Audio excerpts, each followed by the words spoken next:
Hello, and welcome to the Snoozy Scientist. Wherever you are tonight, whether you're winding down from a long day or searching for something soothing to fall asleep to, I'm so glad you're here. This little corner of the universe is a place to slow down and let your curiosity wander gently through Earth's greatest mysteries. Tonight, we're traveling back to one of the most dramatic turning points our planet has ever faced, a forgotten chapter that began not with creation, but with near total destruction. 66 million years ago, the age of dinosaurs, a reign that had lasted for more than 160 million years, ended in a single catastrophic heartbeat. The sky itself seemed to collapse. A blinding flash lit the horizon, and within moments, the world was burning. Oceans rose in walls of boiling water. Forests became seas of flame. Ash blotted out the sun, plunging Earth into a darkness that lasted for years. When the dust finally settled, three-quarters of all life was gone. The dinosaurs were no more. The seas were empty. The land was silent and strange, a wounded planet struggling to breathe again. And yet, in that silence, something remarkable began to happen. Fragile survivors, tiny mammals no bigger than your hand, birds, the last of the dinosaurs, clung to broken branches and fading skies. Crocodiles floated through poisoned rivers. Fungi thrived on the fallen. And from that fragile foundation, life began to rebuild. But what came next was not a peaceful recovery. It was violent, unstable. It was an era defined by chaos and change. Continents shifted and collided. Climate swung wildly from furnace heat to freezing cold. Evolution itself seemed to lose its bearings, throwing wave after wave of strange, experimental life into a planet that was still trying to remember how to live. This was the Paleogene, a forgotten age when life rebuilt itself from the ground up again and again, reshaping Earth into something unrecognizable. It was a time when tiny, overlooked creatures would rise to dominance, when predators stranger and more ferocious than anything that came before would rule, and when the very foundations of the modern world would be forged in fire and uncertainty. But how did life rebuild itself from the ashes of annihilation? What strange new creatures emerged in a world without dinosaurs? And why is this forgotten chapter that is hidden between the age of dinosaurs and our own one of the most extraordinary periods in Earth's entire history? Tonight, we'll step into that world together. We'll watch life claw its way back from the edge of extinction, explore the strange worlds that followed, and meet the creatures that ruled a planet in transition. But before we begin, I'd love to know, where in the world are you listening from tonight, and what time is it there? Your comments are one of my favorite parts of this sleepy little community, and if you're enjoying this space, it would mean so much if you tapped like or subscribed. For those already part of our quiet corner of science, thank you for making this journey possible. Now, take a deep breath, let it go, and together, let's step into the forgotten world that followed the fall of the dinosaurs. 66 million years ago, a world ended in a single blinding instant. A mountain of space-borne rock, 6 miles wide, met the shallow sea along the edge of what is now the Yucatan. Stone heaved like water, air turned to fire, shock rippled through crust and ocean, and the first minutes were noise and heat and ruin. Yet the true ending unfolded more slowly in the stubborn hours and dim years that followed, when what mattered most was not the blast itself, but the silence it left behind. Skies that had been bright and familiar grew heavy. Dust, soot, and vaporized minerals climbed far above weather, spreading into a high, thin veil that dimmed the sun. Days slipped into a bruised twilight. Night swallowed even the brightest stars. The planet cooled as light weakened, and the warmth that had fed forests and reefs ebbed away. The change did not need the language of chemistry for those who lived it. Leaves failed to unfurl, Flowers never opened. Shadows no longer moved with the old confidence of noon. Photosynthesis faltered first. With less light, plants could not keep the energy books balanced.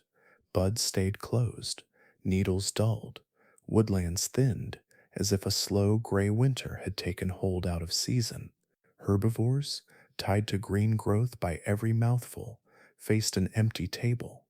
Their numbers fell, and the predators that leaned on their bodies for a living fell with them. Food webs that had held firm for millions of years loosened in a matter of months, then tore. The unraveling ran from canopy to soil, from shoreline to open sea. Rain carried other sorrows. The hot plume that followed the impact lofted minerals and gases that returned to Earth in altered form. When clouds gathered, water arrived sharp on the tongue and rough on leaves. Forest litter darkened and softened. Streams picked up a sour note. In the oceans, surface waters shifted in balance. Tiny shell builders, the plankton that lift whole ecosystems on their backs, found their work harder to finish. Where they thinned, everything above them thinned as well. It is a quiet kind of disaster when the smallest links fail. There is no crash to hear, only absence that spreads. On land, what grew best was not green.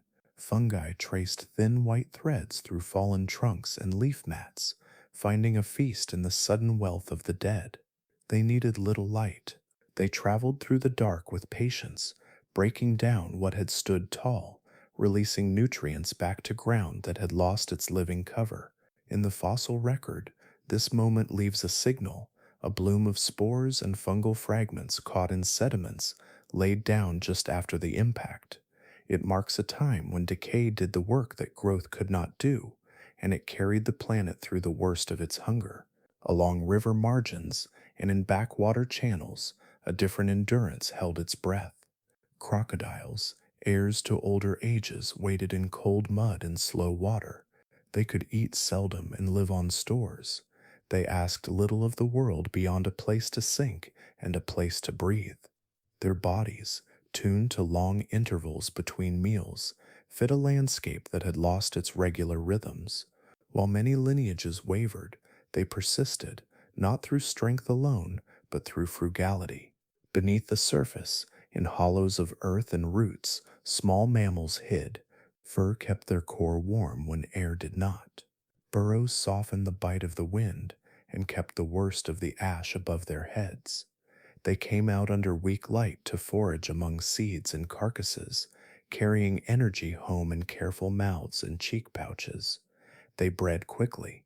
Many litters failed, yet a few young from each unlucky season lived long enough to try again. Over time, numbers held, thin but stubborn, and that was enough for the moment. Birds, last kin of the dinosaurs, survived in scattered refuges. Some picked at shorelines where currents still trained food into narrow bands. Others scratched through leaf mounds for insects that had found warmth among rot and roots. Feathers shed water and insulated skin. Wings could carry a body to a new patch of ground when a familiar one failed. They were fewer than before, but with each season that returned a little light, they carried their line forward. The oceans learned a slower version of the same lesson. Surface waters cooled with the sky. Mixing patterns shifted. Where currents still drew nutrients from deeper layers, life clung to those upwellings with quiet tenacity. Some fish moved with the changing fronts. Some stayed and shrank their lives to fit the new limits. The great marine reptiles were gone already, lost at the end of the Cretaceous, and there were no giants left to cushion the system. What survived at sea did so by thrift, timing, and luck.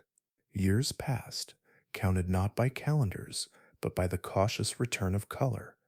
The sky lost some of its weight. Light came back thin at first, then steadier. In places where roots had held soil against wind and flood, shoots rose from the duff that fungi had made rich. The first green patches looked like islands in a gray sea. Insects found them. Spiders strung short lines in their shade. Small mammals widened the paths between burrow and leaf. Birds carried seeds farther than their feet could walk and dropped them with a measure of fertilizer, tracing new arcs of growth across battered slopes. Bones lay everywhere, reminders of what the planet had been and what it had lost. They seeped their minerals into the ground. They fed scavengers that were still at work long after the noise had died. They marked old paths taken by herds and gave new ones to streams that cut through the lightest soils. Even in death, they shaped the land that would support the next wave of life. Nothing about these years felt sudden to the creatures that lived them. No one announced the end of the dimness, and there was no day when all was well. There was only a slow tilt back toward balance, a lengthening of daylight, a softening of cold, a return of hunger that could be met more often than not. The planet did not forget what had happened. It carried the memory in sediments, in the chemistry of shells laid down after the veil lifted, in the gap where whole families of animals used to stand. The age of enormous bodies had passed. The age that followed began in hollows and eddies, with tissues that did not need much, and metabolisms that could wait. The earth kept turning. Winds found new courses across bare ground. Rivers redrew their meanders without the old roots to hold them straight. In quiet corners, the first saplings made shade for beetles, and the first beetles made openings for seeds. The map of life was being drafted again, line by hands too small to see from the distance of time. In that long night, survival belonged to those who could bend, hide, and wait.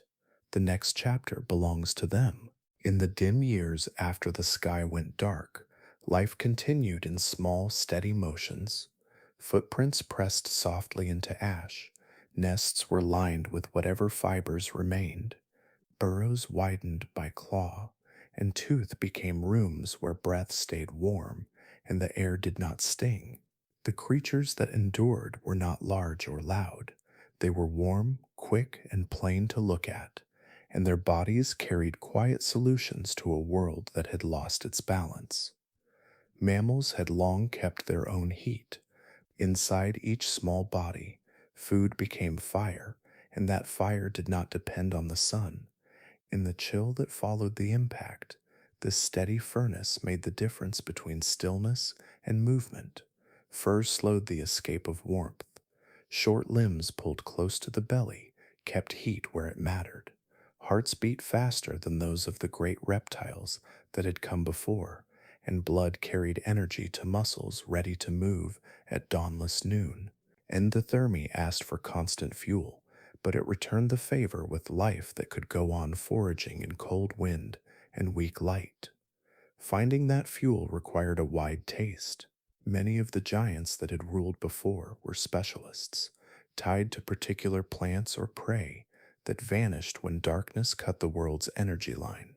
The small survivors ate what they could, and that list was long. Seeds stored in cones and pods, roots and tubers guarded in soil, beetles and larvae that wriggled in damp leaf mats, mushrooms that rose where logs softened, and scraps of flesh left where larger bodies had fallen. Teeth told the story of this flexibility, simple cusps for crushing insects, blunt ridges for grinding seeds, sharp points for slicing small vertebrates when chance allowed. Jaws were not powerful, but they were busy, and they could handle a different meal each day. Much of that feeding happened under cover. Long before the catastrophe, many mammals had slipped into a routine of night, pressed there by the danger of daylight in a world of dinosaurs. Eyes had already tuned to low light. Whiskers read air like fingertips, mapping spaces that sight could not. Ears caught the faintest rustle, one leaf sliding over another, and turned it into a trail. When the days went dim, these bodies did not have to learn darkness. They carried darkness with them as a familiar room. The safest room of all lay underground, soil-blunted wind and filtered air. Temperatures a few hands below the surface swung less wildly than the air above. Claws grew stout. Shoulder joints were set for power.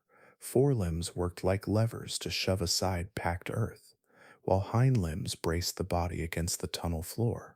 Some burrows branched and turned into little networks that trapped warmth and offered escape paths. In those spaces, caches built up. Seeds and tubers stashed on better days kept bellies full when weather or chance kept mouths from finding new food. Mothers nursed out of sight, where milk made from their own reserves flowed even when the world above seemed empty. The pace of life adapted to scarcity. Small bodies burned energy fast, but many species shortened the distance between generations. Gestation lasted weeks rather than months. Litters numbered many rather than few. Young matured quickly, shifting from milk to whatever the adults could bring home in a handful of days. Some lines likely entered shallow torpor when food thinned, lowering body temperature and slowing the heart to ride out stringy stretches. Metabolism, usually a constant hum, could dim just enough to stretch scarce calories without risking a drop too deep to survive. Behavior stitched these physiological threads into survival. Movements were brief and careful, timed to when predators were least likely or when scent carried poorly on damp air. Trails followed the edges of fallen trunks and the lee side of rocks where wind laid drifts of seeds. Foraging circuits were memorized and repeated, each loop mapping reliable patches and silent hazards. Scavenging was not an indignity, it was an art. A jaw that could slice a thin strip of meat from a frozen flank, a stomach that could tolerate a wide range of fare, and a nose sharp enough to find a carcass at distance kept small bodies warm on days when green food was gone. Birds, close cousins of the vanished giants, showed a similar pattern of endurance. Feathers trapped air like fur and shed water that fell with a sour edge. Many could shift diet from fruit to insects, from insects to seeds, from seeds to shorelines where waves still brought stranded life within reach. Some flew along river courses, trading one failing patch for another, with a little more to offer. Eggs could be laid where ground held heat, in rotting wood or sheltered banks, and brooding bodies added their warmth to the weak sun that filtered through the high veil. Not all reptiles failed. A few small, cold-natured lizards slipped into long stillness beneath stones and leaf litter, waking only when weather allowed a quick hunt. Turtles in muddy bottoms and crocodilians in backwaters lived on little and waited, but it was the mammalian set of traits, gathered over millions of years spent underfoot, that lined up most neatly with the needs of this thin era: internal heat, fur for insulation, omnivorous appetites, bodies built for digging, eyes and ears fit for darkness, and lives lived on a rapid clock. Evidence of these strategies lingers in rock and tooth. Fossil jaws from the earliest Paleogene show wear patterns that match mixed diets. Burrow traces cross paleosols like signatures written in tunnels. Layers rich in fungal spores sandwich thin horizons dotted with tiny mammal bones and teeth, a record of systems that ran on decay, detritus, and the small mouths that could turn them into motion. Even the sizes preserved tell a consistent story. Most mammals remained small in those first stretches of time, carrying the advantages of modest appetite and snug shelter until plants returned in earnest.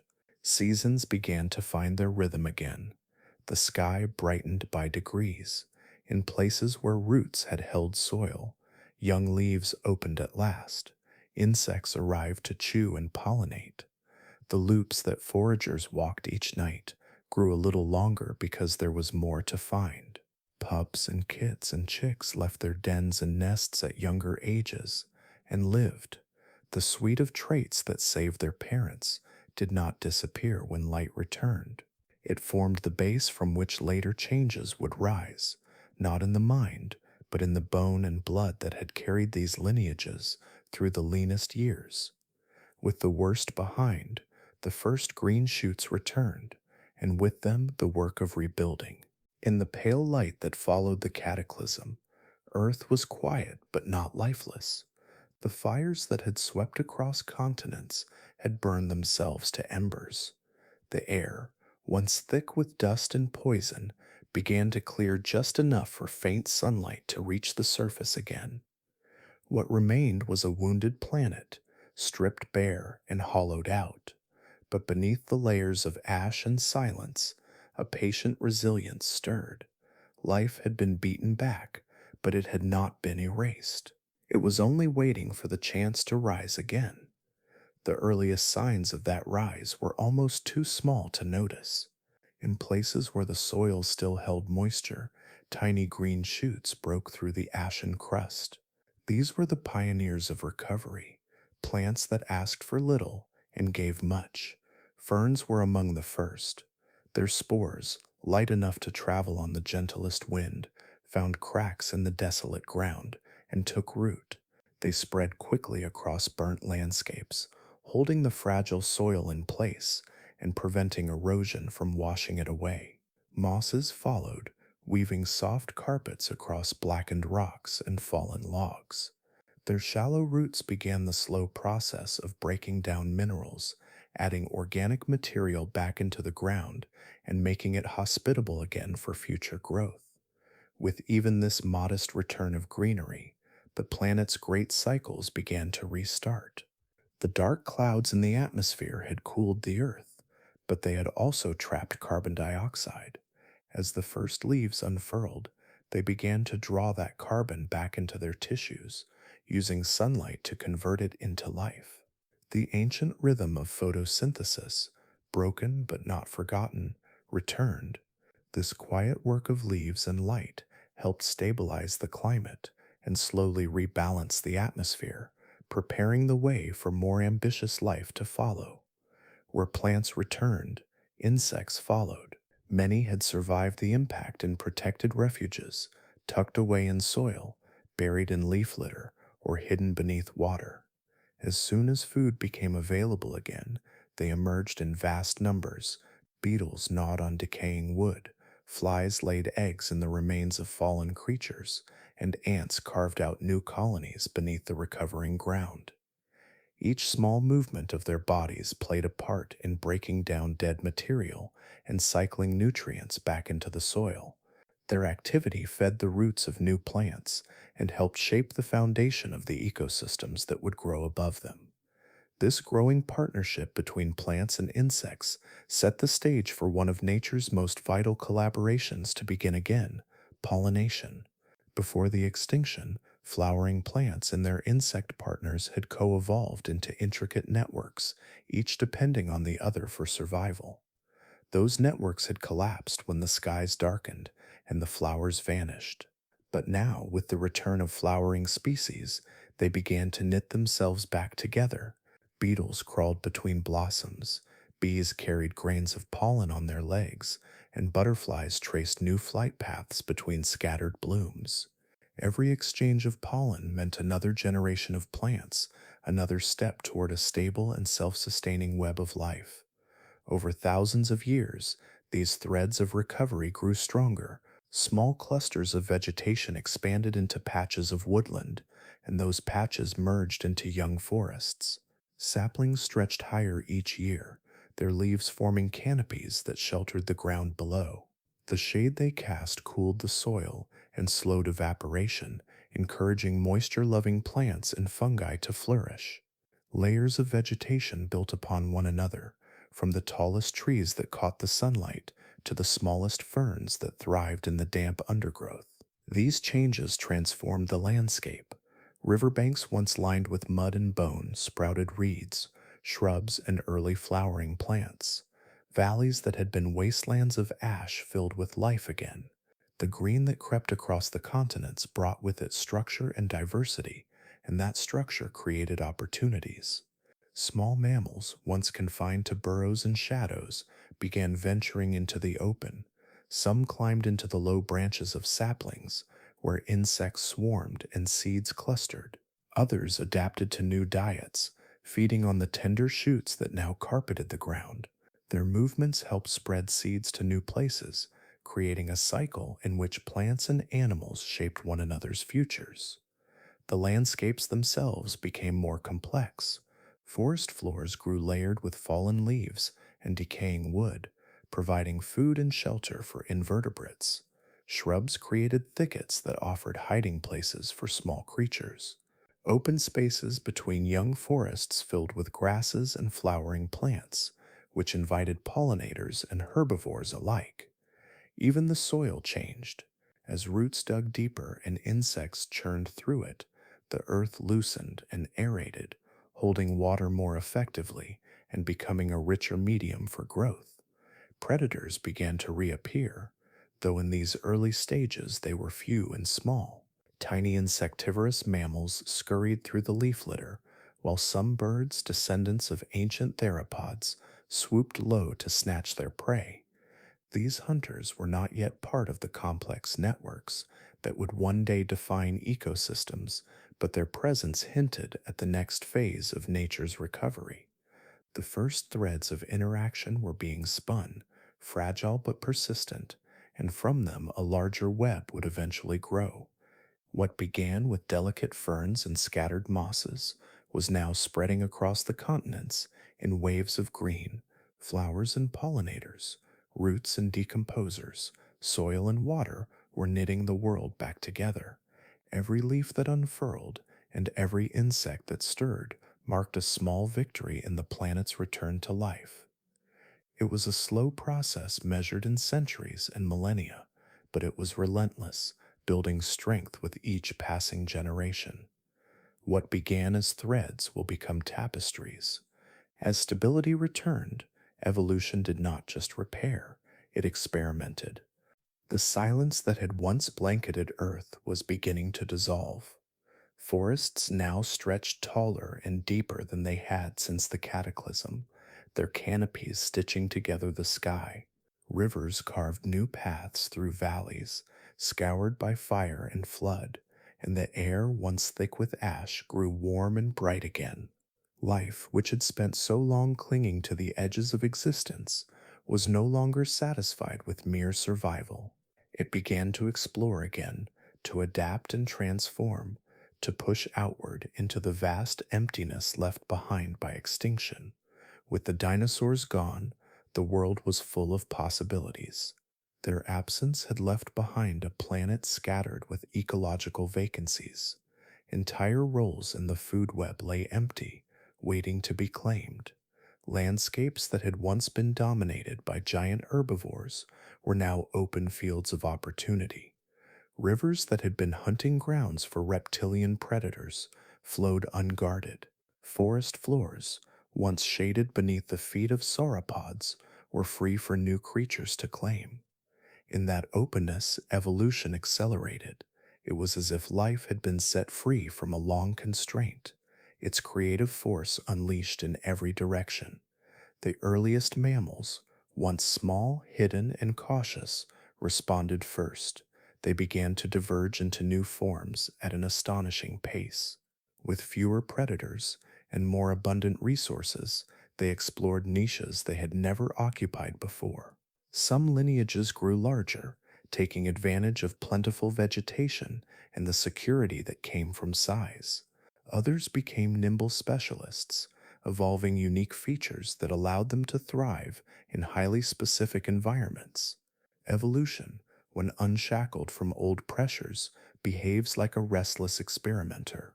It builds, tests, and refines, shaping life into unexpected forms to see what works. One of the most visible results of this creative surge was the appearance of early herbivorous mammals, unlike anything alive before.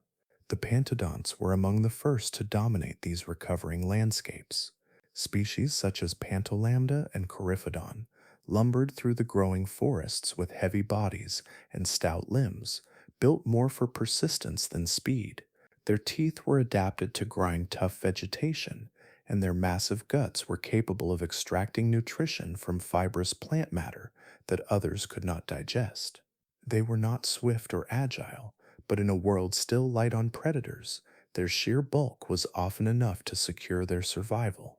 Other mammals ventured into places their ancestors had never gone. Some found opportunity along the water's edge, where streams and floodplains offered abundant resources. They evolved limbs better suited for paddling and bodies that could glide smoothly through the shallows, adapting to a life spent partly in water. These semi aquatic pioneers were laying the groundwork for evolutionary journeys that would eventually produce otters, seals, and the earliest ancestors of whales. Versatility was another winning strategy in this era of experimentation. Omnivores, capable of eating almost anything, thrived in the unstable environment. Their teeth became more generalized, able to crush seeds, tear flesh, and gnaw roots. Their jaws strengthened, and their forelimbs grew dexterous enough to dig, grasp, or manipulate food. This flexibility allowed them to exploit a range of resources that more specialized creatures could not. Whether in dense forests or open floodplains, they carved out a place for themselves by refusing to rely on any single source of nourishment. The pace of change quickened as plants and animals co evolved. New kinds of vegetation spread across the land, providing fresh opportunities for herbivores and omnivores. Insects diversified, offering abundant prey and new competition. Each evolutionary innovation sparked others in response, and ecosystems became more complex with every generation. Mammals adapted to new diets, new climates, and new threats, constantly reshaping themselves to meet the demands of their environment. Yet not every experiment was destined to succeed. Some lineages thrived briefly before disappearing, unable to adapt when conditions changed. Others grew too large or too specialized to survive in a landscape that was still shifting beneath them. Even so, their short lives were not wasted. Each vanished species left behind genetic innovations, anatomical solutions, and evolutionary blueprints that future animals would inherit and refine. Evolution rarely discards its ideas entirely. It recycles them, reshapes them, and tries again. This period was not chaotic in the same way the immediate aftermath of the asteroid had been. It was more like a vast and patient experiment, a series of trials unfolding over millions of years. Each adaptation was a response to a new opportunity or a shifting pressure. Each failure made the next success more likely. It was a time when nature stretched its imagination further than it had in tens of millions of years, shaping creatures that were stranger, more diverse, and more dynamic than anything that had come before. By the close of this burst of innovation, the descendants of those early survivors bore little resemblance to their ancestors. Some had grown into formidable plant eaters, others had become agile insect hunters, and still others had taken to the water. They filled forests, plains, rivers, and coastlines with forms that were entirely new. The age of dinosaurs had been defined by long-lasting dominance and relative stability.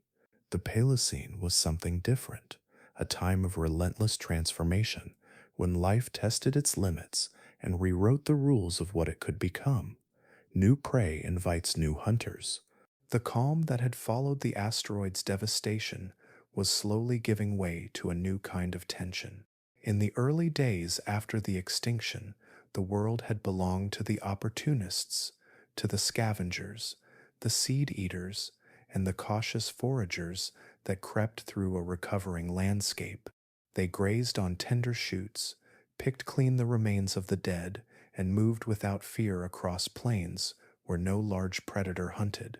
But this balance could never last. In the history of life, the rise of prey is always followed by the return of hunters. And as the Paleogene unfolded, nature began to sharpen its teeth again. The first predators were humble.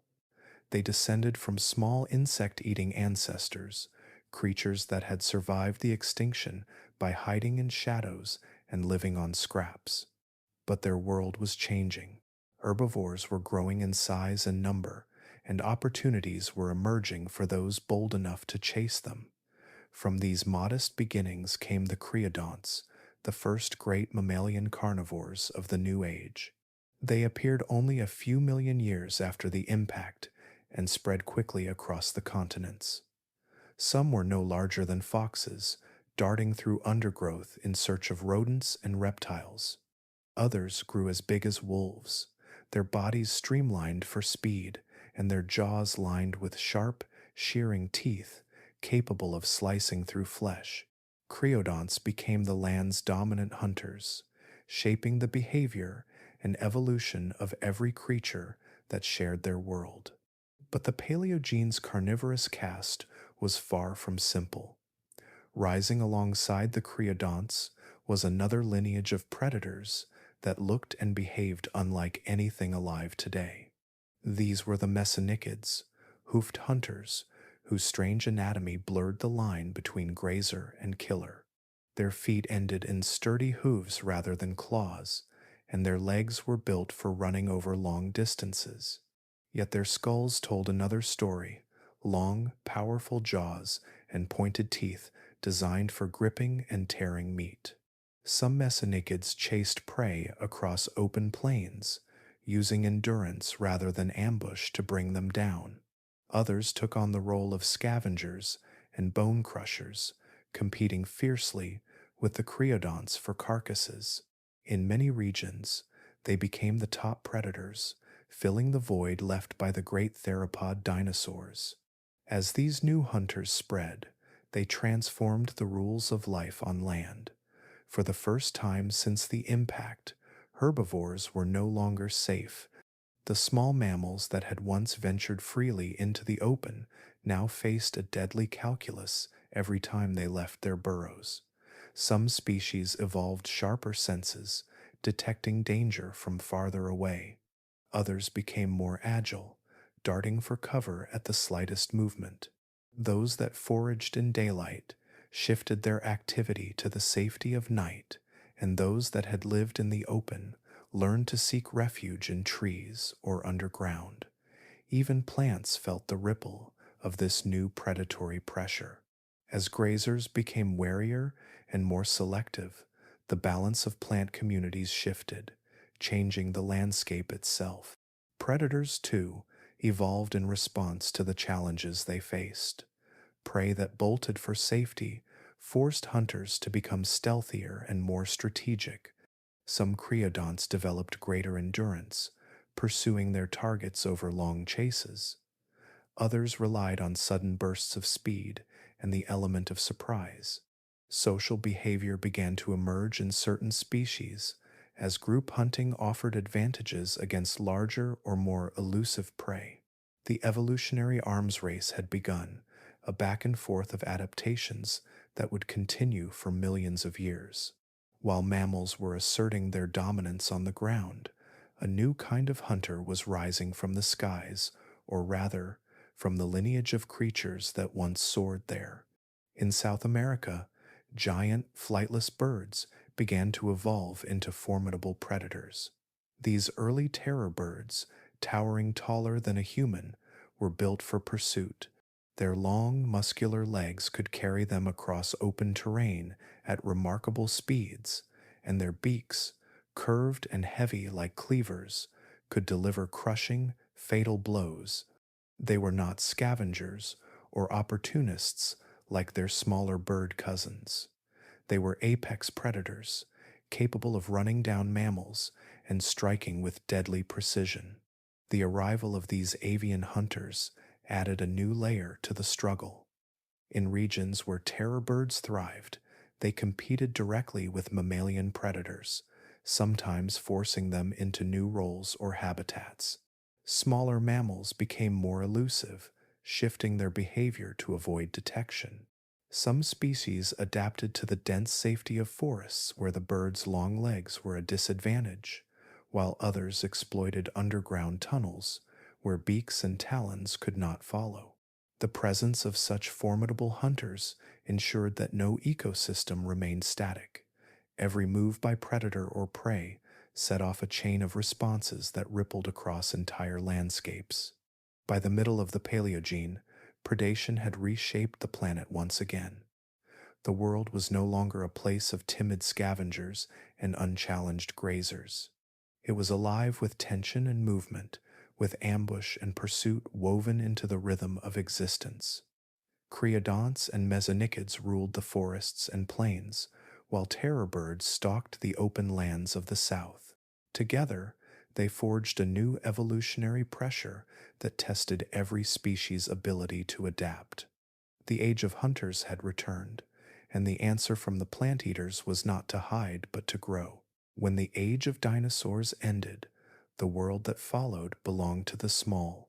In those first fragile millions of years, survival favored creatures that could slip unnoticed into burrows, live on scraps, and reproduce quickly when conditions turned harsh. For a long time, that strategy worked. In a planet still reeling from disaster, being small meant being flexible, but as the Earth stabilized and ecosystems grew more complex, the same traits that once guaranteed survival began to limit possibility. The landscape was changing again, and this time it was size that offered the greatest rewards. The advantages of smallness began to fade as forests matured and open plains spread across the continents.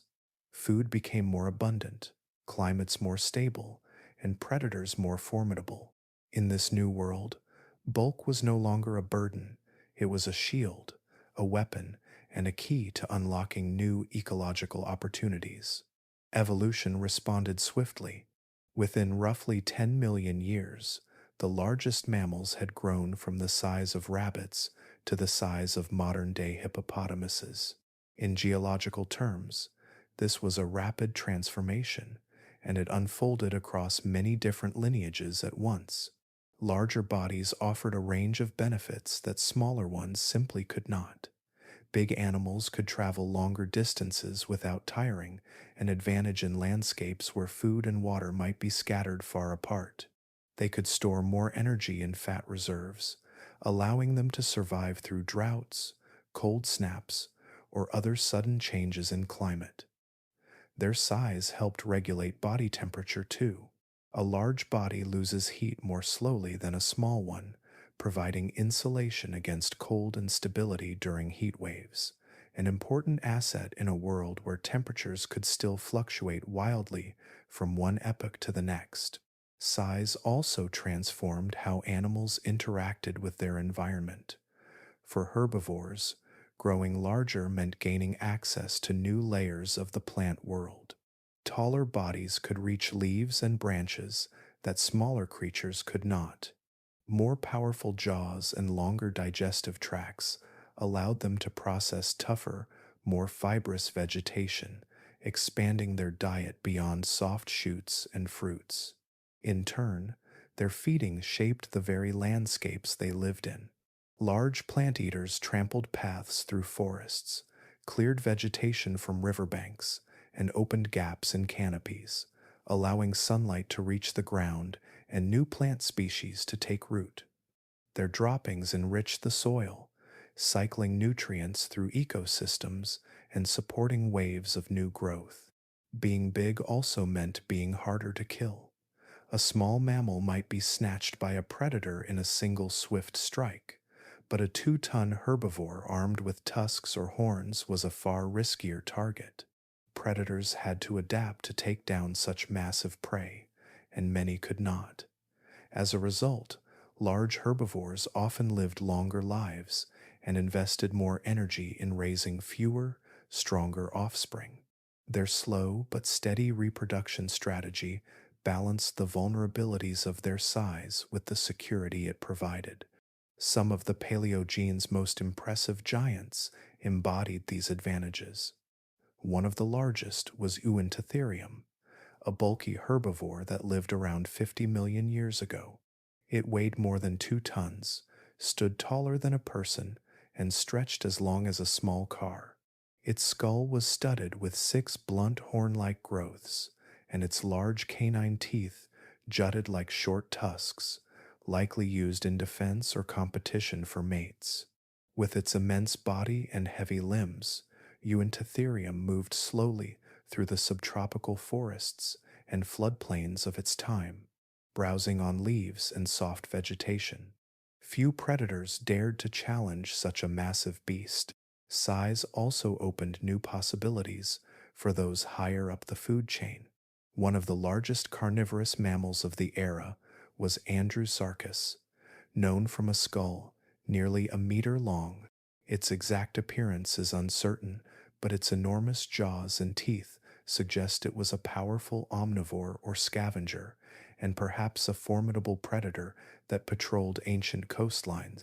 With its size and strength, Andrewsarchus could dominate carcasses, displace smaller competitors, and possibly hunt prey that no other mammal could tackle. The rise of giants transformed ecosystems far beyond the scale of individual species. Vast herds of large herbivores shaped entire biomes as they migrated, trampling paths that became travel corridors for smaller animals and clearing vegetation in patterns that influenced plant communities. Predators grew larger in response, setting off a cascade of evolutionary changes. Even the movement of nutrients across landscapes shifted as the bodies and behaviors of these enormous mammals distributed resources in ways that smaller creatures never could. But bigness came with trade-offs. Large animals needed immense amounts of food, and when droughts or cold snaps struck, they were often the first to suffer. They reproduced slowly, and their populations recovered more gradually from disasters. They were less agile, less able to hide, and more vulnerable to sudden environmental changes. Yet, for all these risks, the rewards of size outweighed the costs. In a world where competition was intensifying and ecosystems were expanding, being big meant having options. From a planet once dominated by creatures that weighed less than a house cat, Earth had become a realm of giants again. Evolution had shifted the balance of power from the quick and the nimble to the strong and the immense. Life no longer clung to survival in the shadows of catastrophe. It now strode across the land with weight and presence, reshaping the world with every step. As bodies grew heavier and ecosystems expanded to accommodate them, the planet itself was changing too. The air was warming, the forests were thickening, and the stage was being set for an age when Earth would transform into a greenhouse of possibility. In the long aftermath of the asteroid's impact, as ecosystems stitched themselves back together and life grew bolder with each passing generation, the planet beneath it was changing too. The Earth of the Paleogene was not the same world that dinosaurs had ruled. Over millions of years, its climate began a slow, dramatic transformation. The cold shadows of the impact winter gave way to a new kind of planet, one wrapped in warmth from pole to pole. By the time mammals had grown larger and ecosystems had matured, the Earth had entered one of the hottest sustained periods in its history. It had become a greenhouse world. This transformation was driven by deep, powerful forces within the planet itself. Volcanoes were far more active than they are today, releasing immense quantities of carbon dioxide into the air over millions of years. Tectonic plates continued their slow but relentless drift, opening seaways and closing ancient ocean passages, which in turn altered the way heat circulated across the globe. Vast mountain ranges rose and eroded, changing atmospheric patterns. Together, these forces acted like a planetary thermostat, trapping more heat and steadily raising global temperatures. The results of this shift were profound. Winters softened into cool, damp seasons. Summers stretched longer, heavy with humidity and rain. Storm systems carried moisture farther inland, feeding rivers and lakes and turning once barren regions into wetlands and forests. Even the poles, which today lie beneath blankets of ice, were transformed into green and living landscapes. In the far north and south, forests of towering conifers and broad-leaved trees grew in places that now sit beneath glaciers. Crocodiles and turtles swam in rivers that would one day freeze solid. Fossil leaves from ancient palms and their relatives have been found at high latitudes, evidence of a world so warm that plants we now associate with the tropics could thrive within reach of the Arctic Circle. This greenhouse Earth was not merely a planet without ice, it was a planet overflowing with life. The abundance of warmth and moisture allowed plants to grow faster and in greater variety.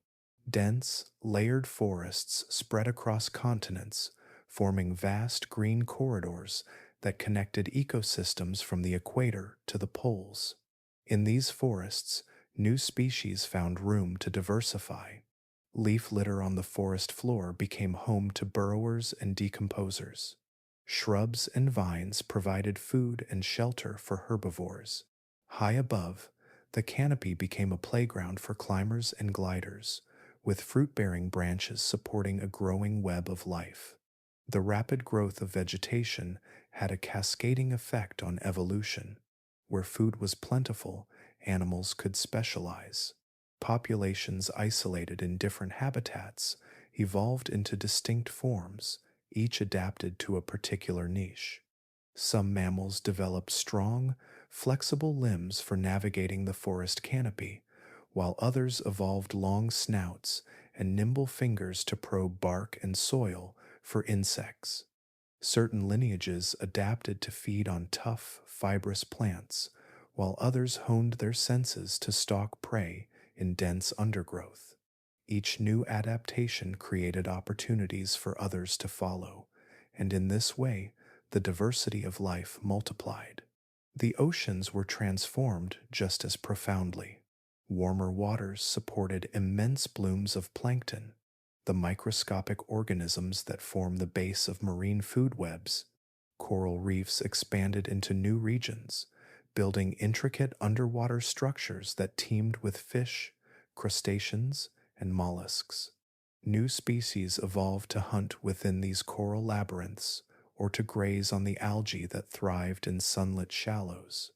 Some land-dwelling mammals returned to the sea, adapting to this resource-rich environment and setting the evolutionary stage for the rise of whales and dolphins in epochs to come. The warmth also erased many of the barriers that had once divided species. Animals and plants spread into territories that had previously been too cold, too dry, or too inhospitable. Lineages that had been isolated for millions of years encountered one another again, competing, mixing, and sometimes merging. Hybrid species emerged from these encounters, carrying combinations of traits that had never existed before. The mingling of once separated worlds added even more complexity to ecosystems that were already becoming intricately interwoven. On land and in water, symbiotic relationships flourished. Flowers and their pollinators evolved in tandem, refining their mutual dependence into elaborate strategies for survival. Fruits grew sweeter and more nutritious to entice animals to spread their seeds. Fungi formed partnerships with plant roots, enhancing nutrient exchange. Insects became indispensable agents of decomposition, pollination, and population control. Every level of the food web deepened in complexity as species shaped and were shaped by the living world around them. The Paleogene greenhouse Earth was a restless, dynamic place. It was not static warmth, but a constantly shifting balance of energy and life. The absence of ice, the abundance of rainfall, and the sheer breadth of habitable land allowed life to flourish in ways that had been impossible before. Forests thrived where tundra once stretched, rivers pulsed with fish and amphibians, vast herds of herbivores moved through humid valleys, and predators followed close behind. Even the soil beneath their feet teemed with unseen life, from bacteria and fungi to networks of ants and termites that sculpted entire ecosystems from below. The planet itself had become a cradle for experimentation, a vast and interconnected stage on which evolution could unfold with astonishing creativity. The warmth that flowed across continents and oceans did more than change the climate, it rewrote the rules of life's possibilities. and as the land flourished beneath that steady, humid sky, the seas began to tell their own story. In the deep silence that followed the great extinction, the oceans were as changed as the land above them. For more than 100 million years, they had been kingdoms of reptilian giants. Mosasaurs had prowled the shallow seas with rows of serrated teeth, ambushing prey with devastating speed. Plesiosaurs glided through open waters with their long, flexible necks, and ichthyosaurs, shaped like living torpedoes, sliced through the depths in pursuit of fish and squid. Then, almost as suddenly as the dinosaurs vanished from the continents, these oceanic titans disappeared too. The catastrophe that ended their reign left the seas emptied of their most formidable hunters, and for a time the marine world felt strangely quiet. But nature does not tolerate emptiness for long. Into this vacant realm, new rulers began to rise.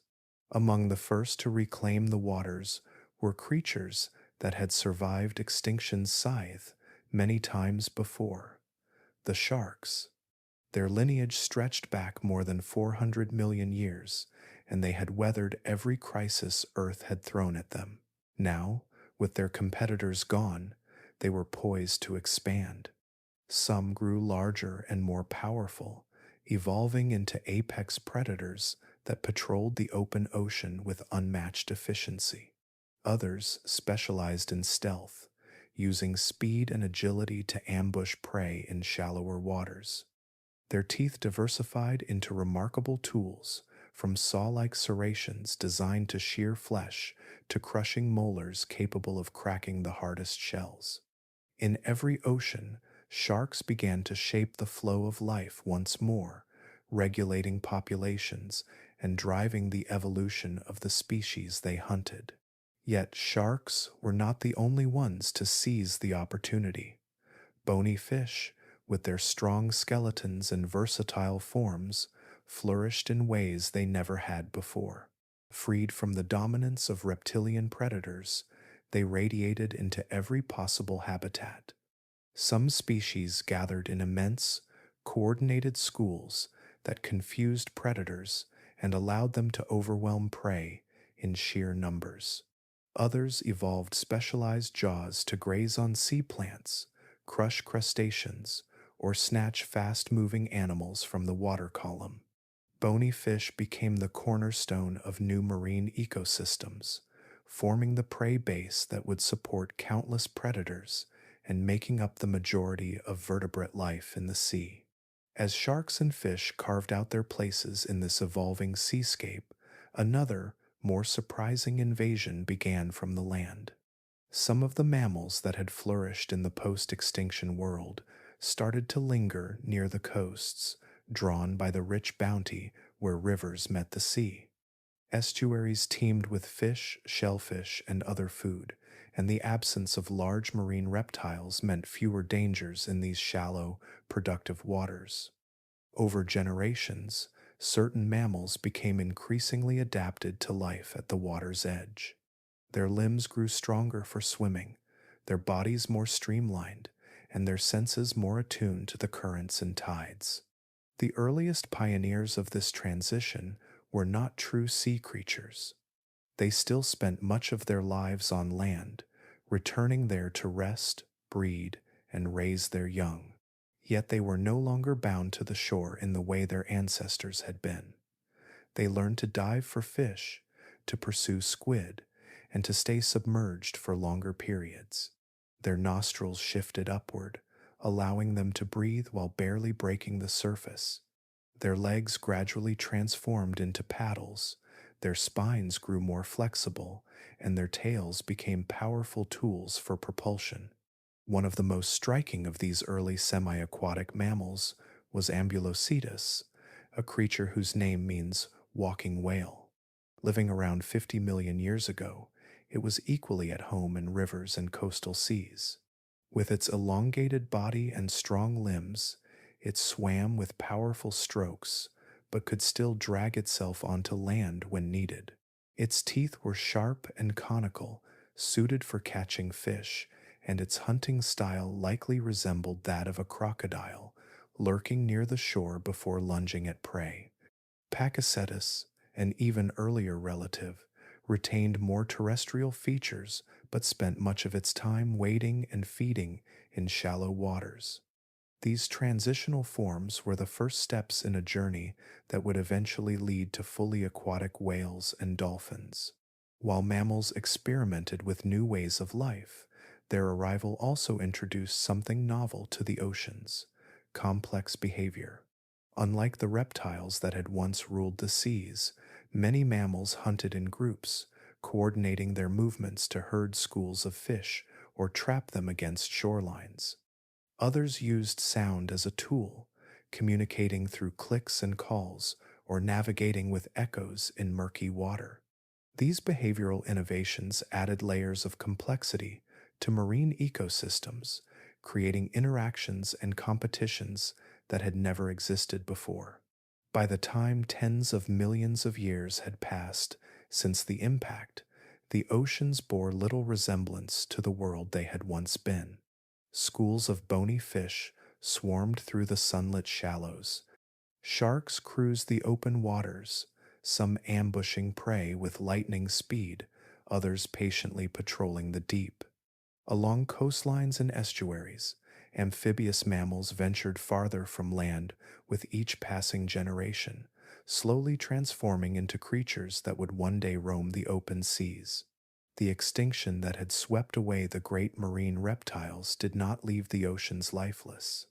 It cleared the stage for an entirely new cast, one that would explore the watery world with fresh strategies and untested forms. The seas had become places of intense competition and remarkable innovation, where ancient survivors shared space with evolutionary newcomers, and where the first hints of future giants stirred just beneath the waves. And while the oceans reshaped themselves, the land was changing even faster. The warmth that now wrapped the planet would set in motion another series of transformations, this time across the continents. Around 56 million years ago, the Earth experienced one of the strangest and most intense climate events in its long history. It happened swiftly by geological standards, a sudden surge of heat that transformed the surface of the planet into something unfamiliar and unstable. Scientists call it the Paleocene-Eocene thermal maximum, or PETM, and it was more than just a warming event. It was a planetary fever, a sharp and dramatic departure from the steady greenhouse climate that had been building since the end of the dinosaurs. In only a few thousand years, Earth became hotter, wetter, and more chaotic than it had been in tens of millions of years. The cause of this fever was carbon, released in vast quantities from deep within the planet's reservoirs. The exact source remains debated. Some geologists point to immense volcanic activity as continents shifted and new seaways opened, pumping carbon dioxide into the air from eruptions and magma interacting with organic-rich sediments. Others suspect that as the climate warmed, frozen methane hydrates locked within ocean sediments destabilized, releasing enormous plumes of methane, a greenhouse gas far more potent than carbon dioxide. It may have been a combination of both, along with other feedbacks triggered by the warming itself. Whatever the origin, the result was undeniable. A colossal spike in greenhouse gases flooded the atmosphere, trapping unprecedented amounts of solar heat. The change came quickly. In less than 20,000 years, global temperatures rose by roughly 5 to 8 degrees Celsius. This was not a slow, creeping shift, but a rapid transformation that outpaced the ability of many species to adapt. Forests, already thriving in the warm Paleocene climate, expanded even farther toward the poles, replacing temperate woodlands with subtropical jungles filled with broadleaf trees and towering palms. Winters in the polar regions became mild, and summers grew long and steamy. Rainfall patterns shifted dramatically, turning some regions into humid rainforests and others into dry, seasonal landscapes. The oceans, too, responded to the sudden heat. Surface waters warmed, and the delicate balance of their chemistry began to change. As more carbon dioxide dissolved into seawater, it formed carbonic acid, lowering the ocean's pH and making them more acidic. For organisms that built shells or skeletons from calcium carbonate, this was catastrophic. Entire groups of plankton, the base of the marine food chain, suffered massive losses. Coral reefs, already vulnerable, struggled to grow in the new conditions. The deep sea was not spared either. A layer of dissolved carbonate on the seafloor vanished as it was consumed by the influx of acidic water, a process geologists still recognize today as a distinct carbonate dissolution horizon in ancient sediments. On land, the rapid warming triggered a cascade of biological responses. Species that had long been confined to narrow climatic zones were forced to move. Plants and animals shifted their ranges toward the poles, following the retreat of cooler conditions. Entire ecosystems reorganized as familiar habitats disappeared and new ones formed in their place. Migration corridors opened where once there had been climatic barriers, allowing animals to spread across continents. Forests linked Asia, Europe, and North America, and mammals moved freely along these green highways. For many animals, adaptation meant becoming smaller. As temperatures rose and food availability fluctuated, a smaller body size became advantageous. Smaller animals could shed excess heat more efficiently and required fewer resources to survive. Fossil evidence shows that early horses, once about half a meter tall, shrank to the size of small dogs during the peak of the PETM. Other mammals followed similar trends, shrinking temporarily before returning to larger sizes once the climate stabilized. This phenomenon, known as dwarfing, remains one of the most striking biological signatures of this ancient warming event. The rapid environmental changes also spurred evolutionary innovation. Primates, which had been relatively rare before the PETM, suddenly flourished. Warmer, forested environments and expanded migration routes allowed them to spread widely and diversify into new forms. Other mammalian groups followed similar trajectories, adapting to new diets, habitats, and ecological roles. The reshuffling of ecosystems created opportunities that would shape the evolutionary landscape for millions of years to come. Even as life adapted on land, marine ecosystems continued to reorganize. Acidification and warming favored small, fast reproducing species over larger, slower growing ones. Food webs restructured as some planktonic communities collapsed and others rose to dominance. Deep sea ecosystems, usually stable over long stretches of time, experienced abrupt shifts in composition as chemical changes rippled downward from the surface. Entire lineages were tested, and some never recovered, while others used this turbulent period to establish themselves in new ecological niches. The fever did not last forever. After roughly 200,000 years, natural processes began to restore balance. Rainfall, interacting with rocks, slowly drew carbon dioxide from the air through chemical weathering, and ocean sediments locked away excess carbon in new layers on the seafloor. As atmospheric greenhouse gas concentrations fell, temperatures began to cool. Yet the Earth did not return to its previous state. The carbon that had flooded the system left behind a new equilibrium, a warmer baseline climate that would define much of the Eocene epoch to come. When the PETM finally ended, the world that emerged was not the same one that had entered it. Ecosystems had shifted, and species had migrated, adapted, or vanished. Evolutionary pathways had diverged, setting the stage for future bursts of diversity. The PETM was more than a climatic anomaly, it was a transformative moment that rewrote the rules of life on Earth. And though the fever eventually broke, its fingerprints remained, etched into rocks, embedded in fossilized bones, and woven into the very structure of the biosphere that followed. When the carbon finally drew down, new baselines remained. The planet had changed, and life would now build its future upon the foundations laid during this extraordinary, fiery chapter in Earth's story. As the planet cooled slightly from the intense heat of the Paleocene sea thermal maximum and settled into a new, warmer equilibrium, life responded with an explosion of diversity and invention. The global climate was still far hotter than it is today, with mild winters, abundant rainfall, and vast forests stretching almost uninterrupted from one pole to the other.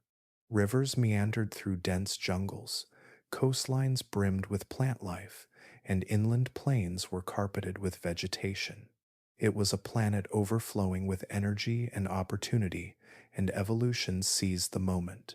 This was the dawn of the Eocene explosion, a period when life's tempo quickened dramatically.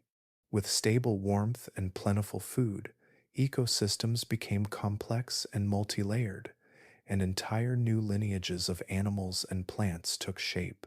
Many of the groups that define the modern biosphere began their evolutionary journeys here, branching and diversifying into forms that would echo through the ages.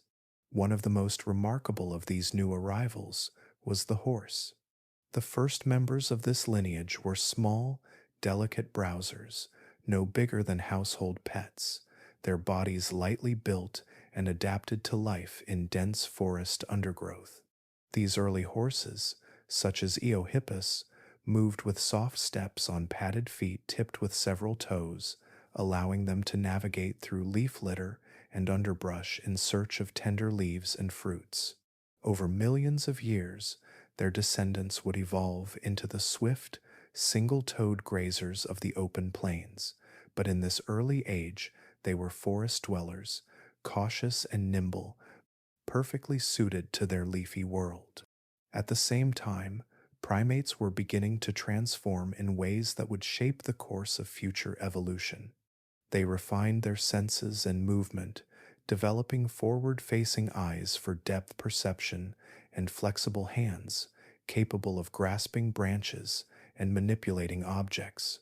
Life in the canopy demanded agility and coordination, and these early primates thrived there, moving through the treetops in search of fruits, insects, and flowers. Social bonds also deepened during this period, as cooperation and communication became crucial for navigating complex environments. These traits, born in the forests of the Eocene, would one day become the foundations of intelligence and society.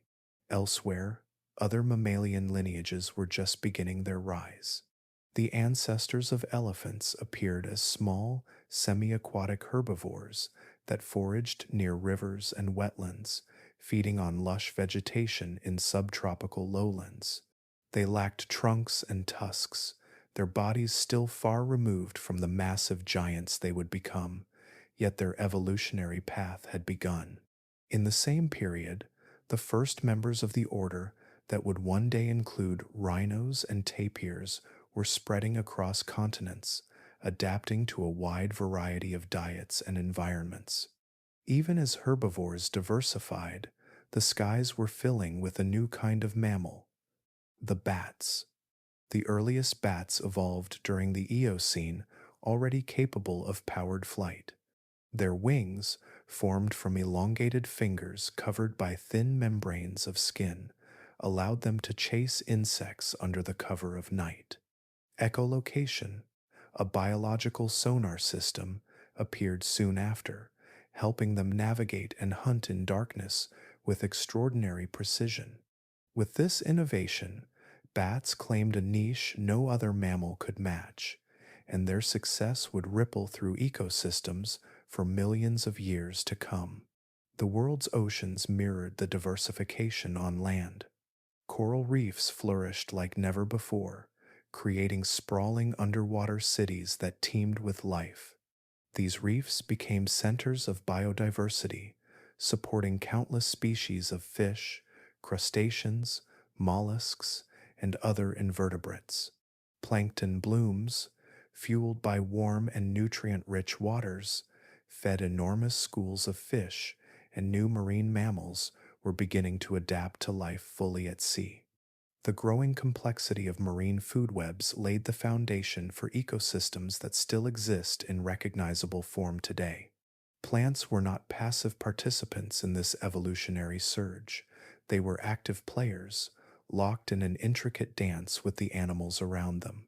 Flowering plants diversified rapidly, producing an extraordinary array of shapes, colors, and scents designed to attract pollinators. Some evolved long tubular flowers suited to the tongues of specialized insects and birds. Others developed potent chemical defenses to ward off herbivores, triggering counter-adaptations in those that fed on them.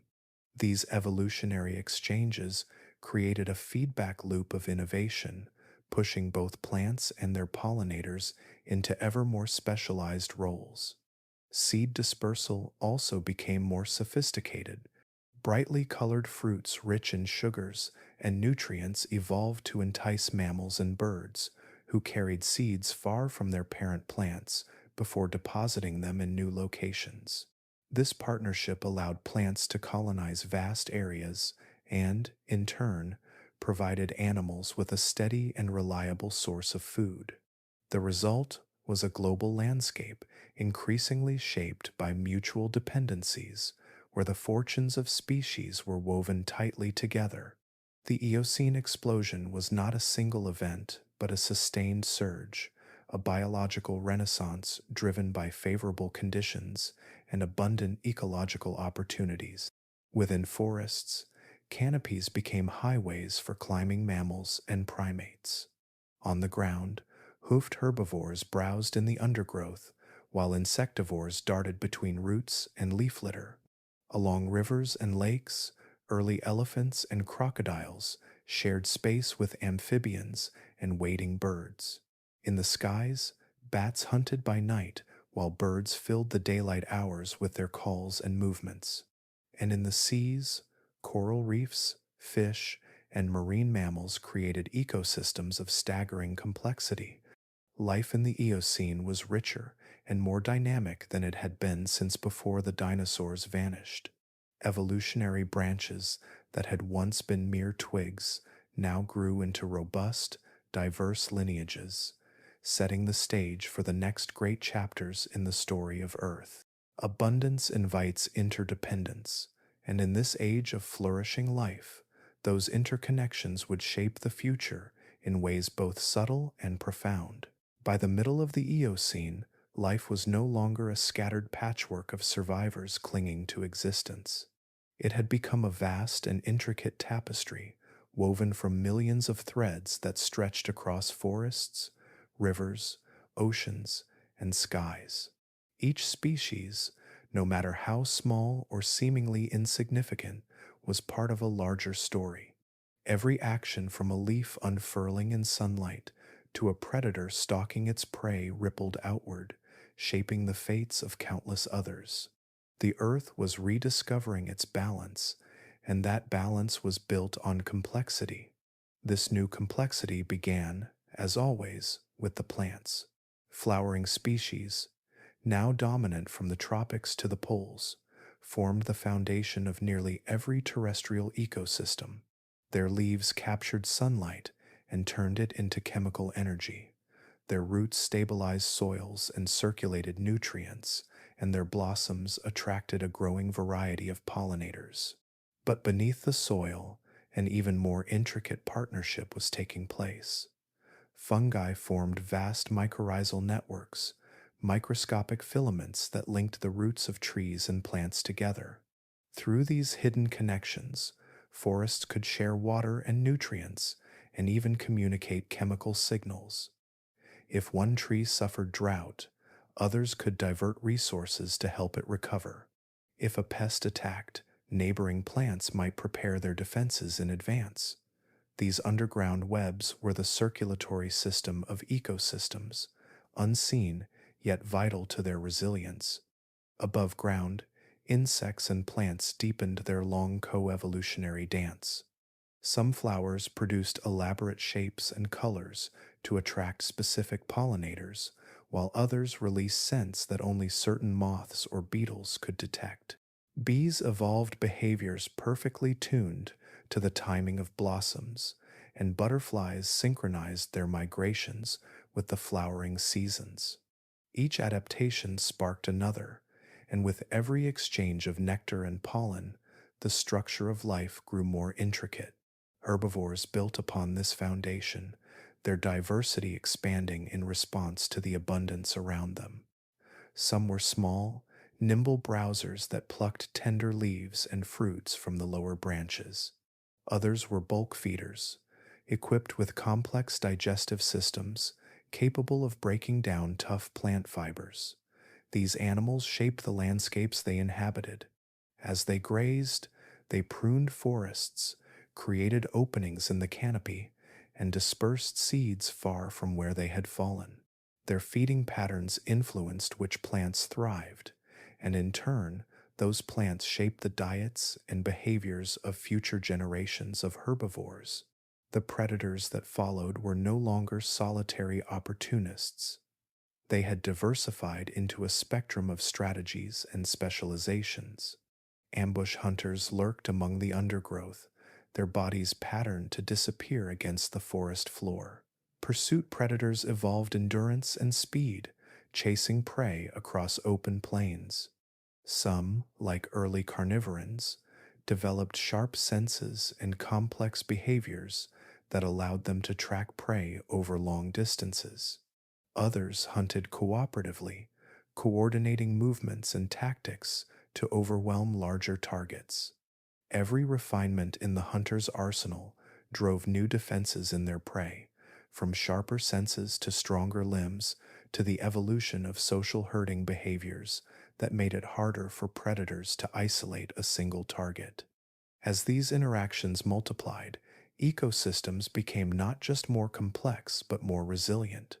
Food webs were no longer linear chains but vast branching networks.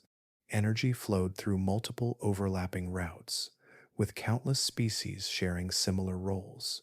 If one predator declined, another might step in to fill the gap. If a plant disappeared, several others could provide similar resources. This redundancy meant that ecosystems could absorb shocks without collapsing. A drought, a volcanic eruption, or a sudden climate fluctuation might disrupt certain populations, but the web as a whole would endure. Symbiotic partnerships flourished in every corner of the biosphere. Fungi and plants formed underground alliances. Corals and algae created vibrant reef ecosystems in the seas, their cooperation supporting thousands of species. Insects and plants shaped one another's evolution, while mammals and fruiting trees forged relationships that spread seeds across continents. Even scavengers and decomposers, from beetles to bacteria, formed essential links in this web, breaking down dead matter and recycling nutrients back into the system. Life was no longer just a collection of organisms sharing the same planet. It was a network, a living system greater than the sum of its parts.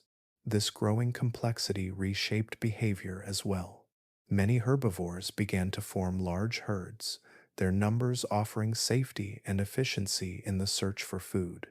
Predators developed more sophisticated communication, using calls, gestures, and coordinated movements to hunt more effectively.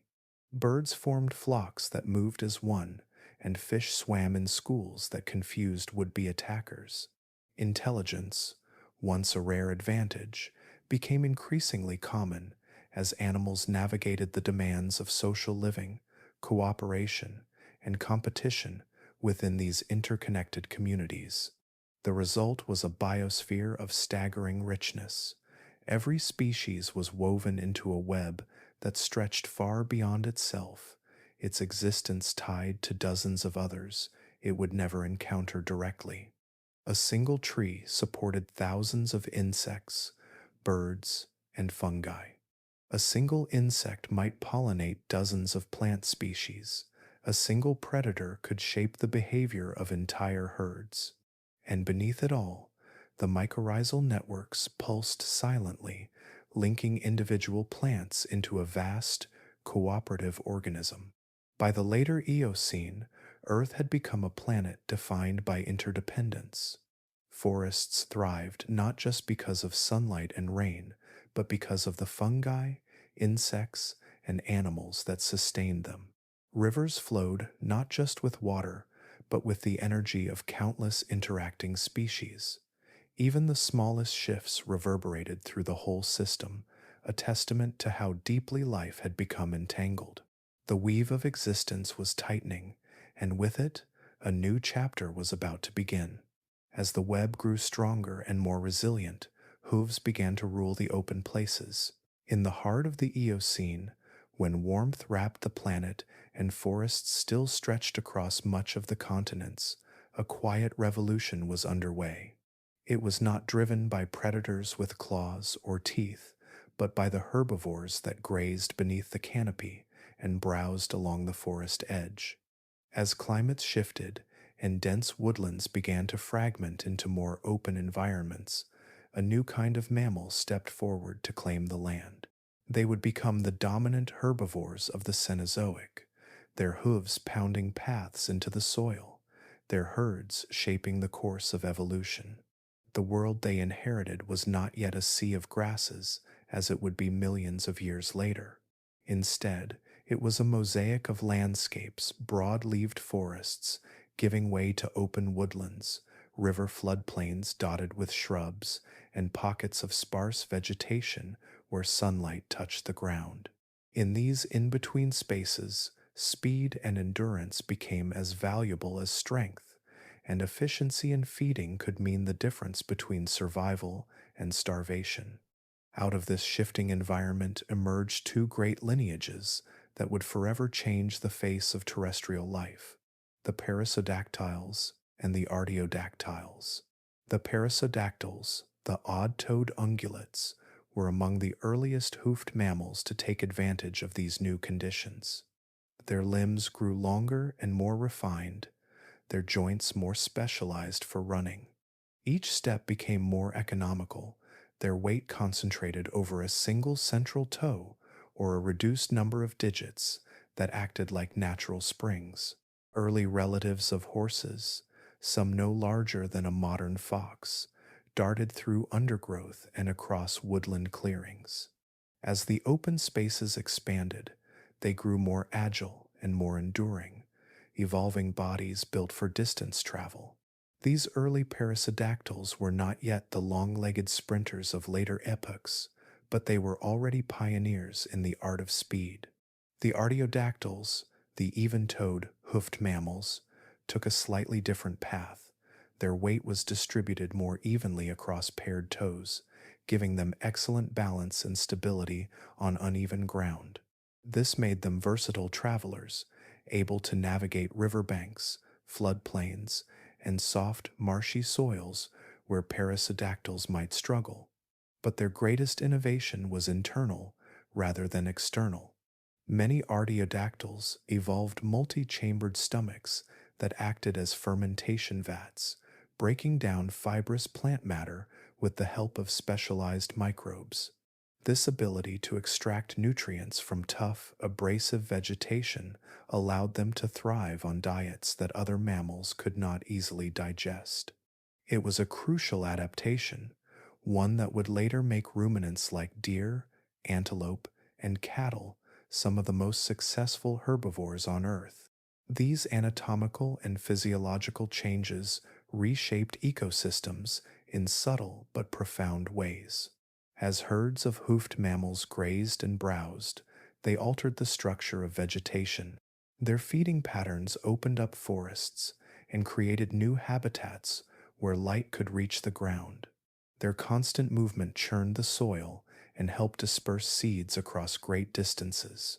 Even their droppings played a role, fertilizing the land and enriching it with nutrients that fueled the growth of new plants. In this way, herbivores became not just consumers of plants, but co-creators of the landscapes they inhabited. Plants, in turn, responded to the relentless pressure of grazing. Some evolved tougher leaves laced with silica, wearing down the teeth of those that ate them. Others developed chemical defenses or spines to deter herbivores from feeding. Still others took advantage of their consumers, producing seeds that could pass unharmed through digestive systems and sprout far from their parent plants. These evolutionary exchanges formed one of nature's most enduring feedback loops, with herbivores and plants shaping each other's destinies over millions of years. The rise of hoofed mammals also brought new patterns of behavior. Many began to live in herds, social structures that provided safety and efficiency in a dangerous world. In groups, individuals could share the burden of vigilance, warning each other of predators while continuing to feed. Coordinated movement allowed herds to exploit resources more effectively, grazing an area before migrating to the next. These migrations, though smaller in scale than the vast seasonal movements of later ages, were already beginning to shape ecosystems, creating trails that guided the flow of nutrients, the movements of predators, and even the growth patterns of plants. Predators evolved in response to this new abundance. The growing size, speed, and vigilance of herbivores pushed carnivores to adapt in turn. Some developed long legs and lean bodies for pursuit, while others mastered the art of stealth, ambushing their prey from cover. The chase became a defining force of evolution, with each side pushing the other toward greater specialization and sophistication. By the late Eocene, hoofed mammals were transforming the very fabric of the terrestrial world. Forests still dominated large parts of the continents, but they were increasingly interrupted by open woodlands, shrublands, and wide floodplain meadows shaped by the relentless passage of hooves.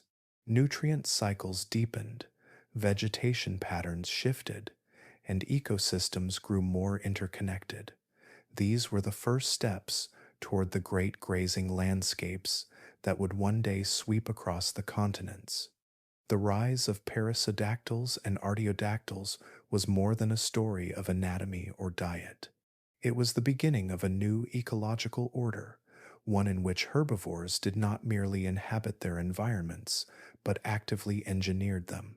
Their bodies were evolving into instruments of movement and endurance, their stomachs into engines of energy extraction, and their social structures into tools of survival. And as they remade the land beneath their feet, another evolutionary story was unfolding far above among the branches of the forest canopy. In the shadows above, a different path of mastery was beginning. In the deep, dappled green of Eocene forests, life was moving toward a new kind of mastery. The towering trees swayed gently in the warm air, their branches weaving together into an endless maze of perches, pathways, and perils. It was here, high above the forest floor, that one of the most transformative stories in Earth's history began, not with giants or titans, but with small, bright-eyed creatures no larger than a squirrel. They were agile, delicate, and easily overlooked, yet the changes taking shape within their bodies and minds would one day echo through the entire animal kingdom. This was the dawn of the primates, and with it, the first faint outlines of our own story. Life in the canopy demanded more from animals than almost any other habitat. It was a world without flat ground or predictable footing, where every movement carried risk. A leap too short meant a deadly fall. A misjudged branch could send a creature tumbling into the jaws of a predator waiting below. But for those who mastered its challenges, The treetops offered rich rewards, fruit heavy with sugar, flowers bursting with nectar, and safety from many of the threats that roamed the ground.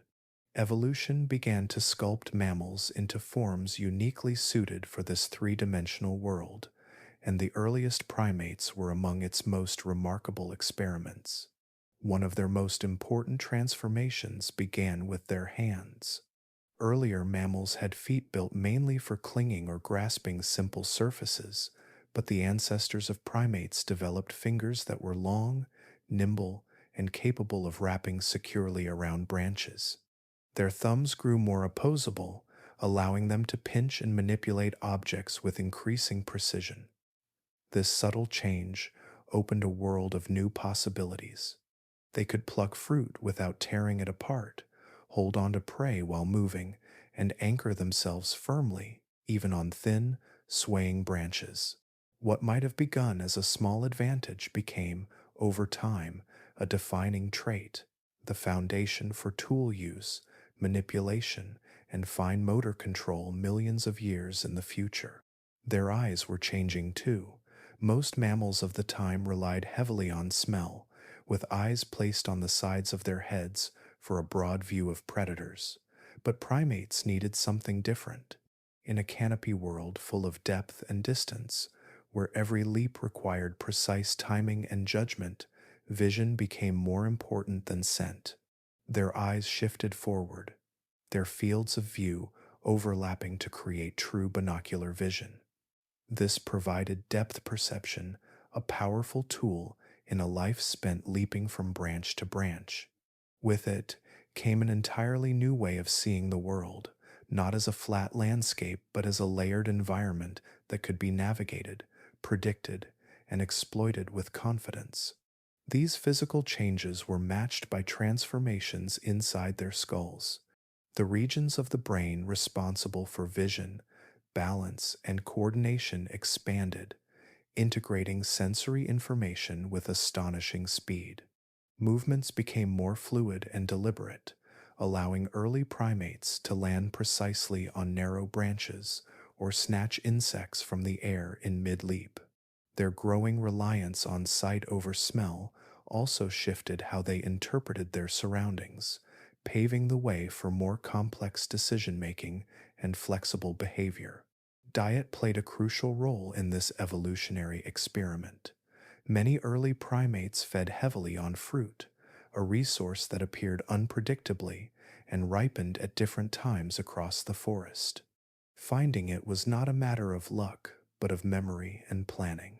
Individuals needed to recall the locations of fruit-bearing trees, anticipate when they would be ripe, and navigate back to them across a maze of branches and territories. Those with better spatial memory and problem-solving skills had a clear advantage. These demands shaped their cognition, selecting for brains that could process information, learn patterns, and even plan for the future. Their changing lifestyle brought social shifts as well. Living in small groups offered significant advantages: shared vigilance against predators, cooperative foraging, and better access to mates. But it also required new ways of interacting. Subtle vocalizations, body language, and facial expressions began to evolve as tools for communication. Group members coordinated their movements, warned each other of threats, and formed bonds that strengthened their survival chances. These early gestures and calls were the distant ancestors of the rich social behaviors that now define primate societies. Adaptations diverged further as different species explored the canopy in their own ways. Some became expert leapers, their elongated limbs acting like coiled springs that launched them across gaps many times their body length.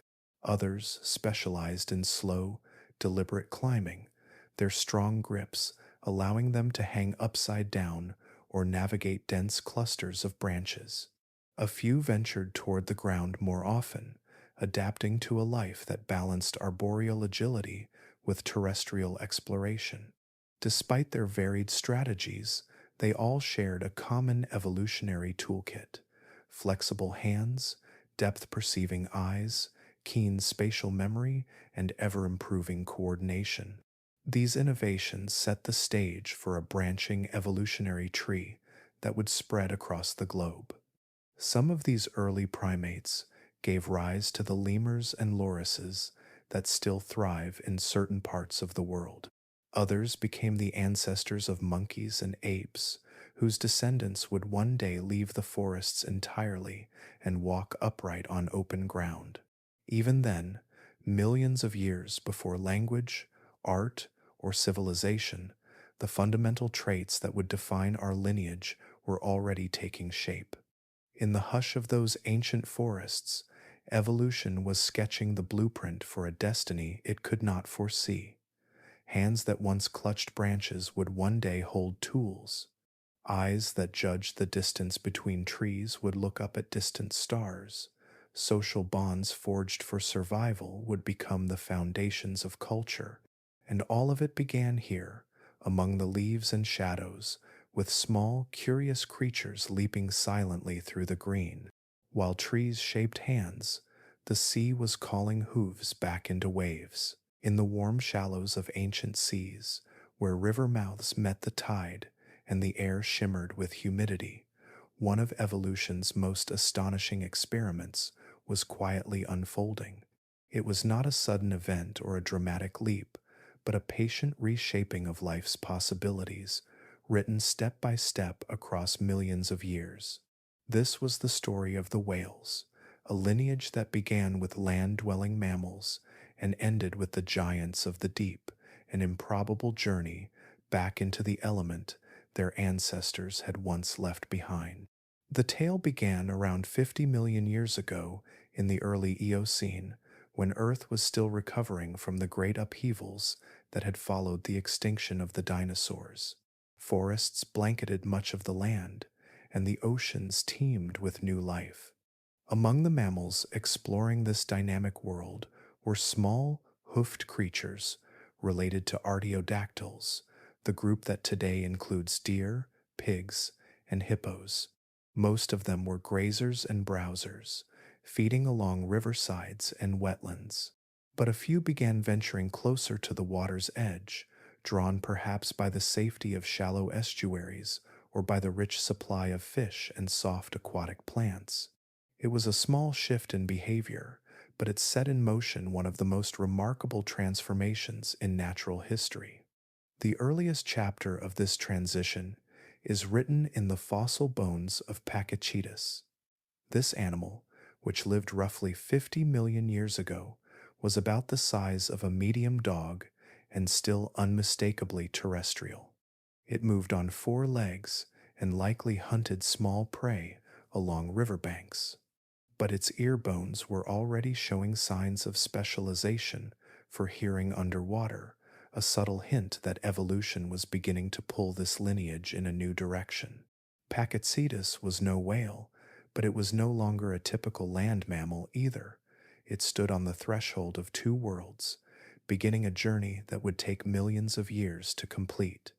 A few million years later came Ambulocetus, the walking whale. Its body told a story of transition. On land, it was awkward and lumbering, dragging its weight forward with strong forelimbs. In the water, however, it became agile and powerful, propelling itself with sweeping kicks of its hind legs and tail.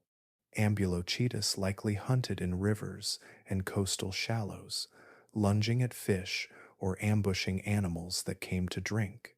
It still breathed air and likely returned to land to give birth, but water had become its true home.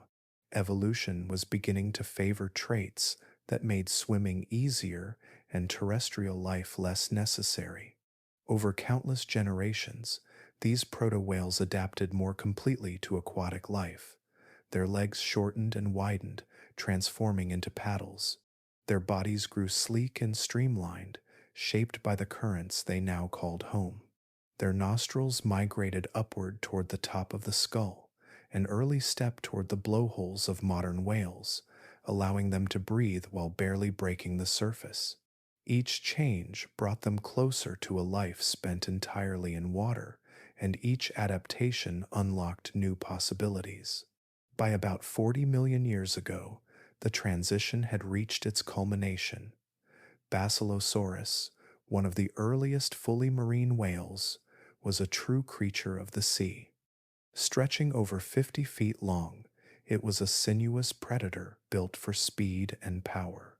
Its elongated body sliced through the water with sweeping strokes of its tail, flukes, and its jaws, studded with sharp teeth, were capable of seizing fish and even smaller marine mammals. On land, Basilosaurus would have been helpless. Its hind limbs, now tiny and vestigial, served no purpose for walking, a ghostly reminder of its distant terrestrial ancestors. The sea was no longer an experiment, it was home. The shift from shore to sea was not merely physical, it required a complete reinvention of physiology, behavior, and biology. Air-breathing lungs had to adapt for deep dives and long intervals without oxygen. Blubber developed as insulation against cold water, while new strategies for buoyancy and balance emerged. Even reproduction had to change, with calves eventually being born in the water, nursed and raised entirely in a marine environment. Navigation and communication evolved too, with some lineages developing sophisticated echolocation to hunt in murky depths, and others creating complex social calls that could travel for hundreds of miles. These innovations opened doors to ecological opportunities unlike anything on land. Freed from the constraints of gravity, whales could grow to sizes that would be impossible for terrestrial animals. The buoyancy of seawater supported their immense bulk, and abundant marine food sources fueled their growth. From enormous baleen whales that filtered vast swarms of krill, to deep-diving sperm whales that hunted colossal squid in the darkness below, this lineage diversified into an astonishing range of forms. Some species became highly social, living in pods with intricate hierarchies and cooperative behaviors. Others became solitary wanderers, traveling thousands of miles across open oceans in search of food and mates. What began as a cautious step into the shallows had become a full-scale return to the sea, a reversal of the evolutionary journey that life had taken hundreds of millions of years earlier when it first crawled onto land. It was a bold gamble, demanding countless adaptations and reshaping bodies from the inside out. Yet it was a gamble that paid off on a scale few other evolutionary stories can match. The descendants of those shore-dwelling mammals became masters of a realm once ruled by reptiles and fish, rewriting the story of life in the oceans and claiming a dominance that endures to this day. Above both forest and sea, new hunters learned to rule the air. In the long ages after the dinosaurs vanished, when mammals were still testing their strength and forests stretched thick and endless across the continents, a new kind of hunter began to rise. It did not stalk on four legs or creep silently through undergrowth. It came from above, descending without warning from an open sky. The air itself had become a new arena of competition, and in this boundless space, predators evolved into something both graceful and deadly. Birds had survived the great extinction as small, modest creatures. Many scavenged on carrion, others snapped up insects, and some pecked at seeds and fruit. They lived quietly, overshadowed by the dominance of terrestrial hunters. But as ecosystems healed and diversified, as forests deepened and herbivores multiplied, the sky offered a frontier with little competition and enormous potential. Across millions of years, birds seized it. They changed not just in form but in ambition, transforming into some of the most efficient predators the earth had ever seen. Flight was their greatest gift, and it did far more than carry them from place to place. It gave them a perspective no land predator could match. From hundreds of feet above, they could see the shapes of herds moving through the plains, the flicker of a mouse in the grass, or the ripple of fish just below a lake's surface. This was more than eyesight. It was evolution refining the senses to near perfection. The ancestors of hawks and eagles developed retinas dense with photoreceptors and eyes so large and forward facing that they could detect the smallest twitch from great distances. For a predator, information was power, and vision became their sharpest weapon. Once they had sight, birds began to experiment with how they used it. Some became masters of the sudden strike. They circled silently at great height, then folded their wings and fell like stones, reaching breathtaking speeds before hitting their target with explosive precision. Others relied on endurance, riding columns of rising warm air for hours, barely moving their wings as they watched and waited for the perfect opportunity. Some learned patience and camouflage, using tree canopies as cover before plunging into the open. Others mastered the art of aerial pursuit, chasing prey in midair with speed and agility no mammal could hope to match. Their bodies became weapons crafted for this new style of hunting. Hooked beaks could tear through fur and scale, while talons curved like blades, crushed bone, or clamped around struggling prey with astonishing force. Some species specialized in hunting fish, skimming the surface of rivers and lakes before snatching their quarry from the water. Others targeted small mammals, swooping low across open fields and carrying them aloft before they even realized they were being hunted.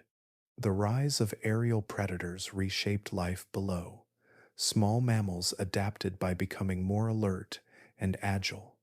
Many evolved keener hearing, capable of detecting the faint rush of air from approaching wings. Some species shifted their activity to nighttime when the sky was safer. Others developed cryptic coloration or behaviors that allowed them to freeze and disappear against the background.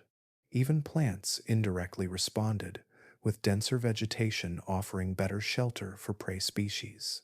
Land predators did not disappear, but they now faced competition from above. Creodonts and early carnivorans prowled the ground, but they were limited by terrain and distance. Raptors, by contrast, could range over vast territories in a single day. Their ability to migrate with the seasons or follow prey herds over great distances made them more flexible than almost any terrestrial hunter. They could patrol, ambush, or intercept with equal ease, and their dominance over the skies often forced land-based carnivores to change their strategies or shift their hunting grounds. Some of these birds grew to astonishing sizes.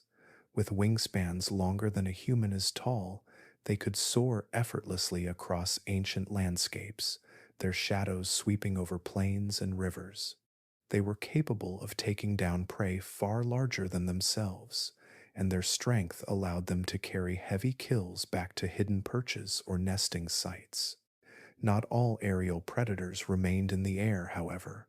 A few lineages abandoned flight entirely, but retained the predatory toolkit evolution had given them.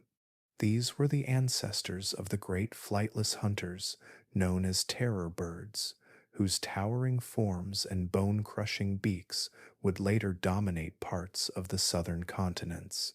But their age as land-bound apex predators was still to come.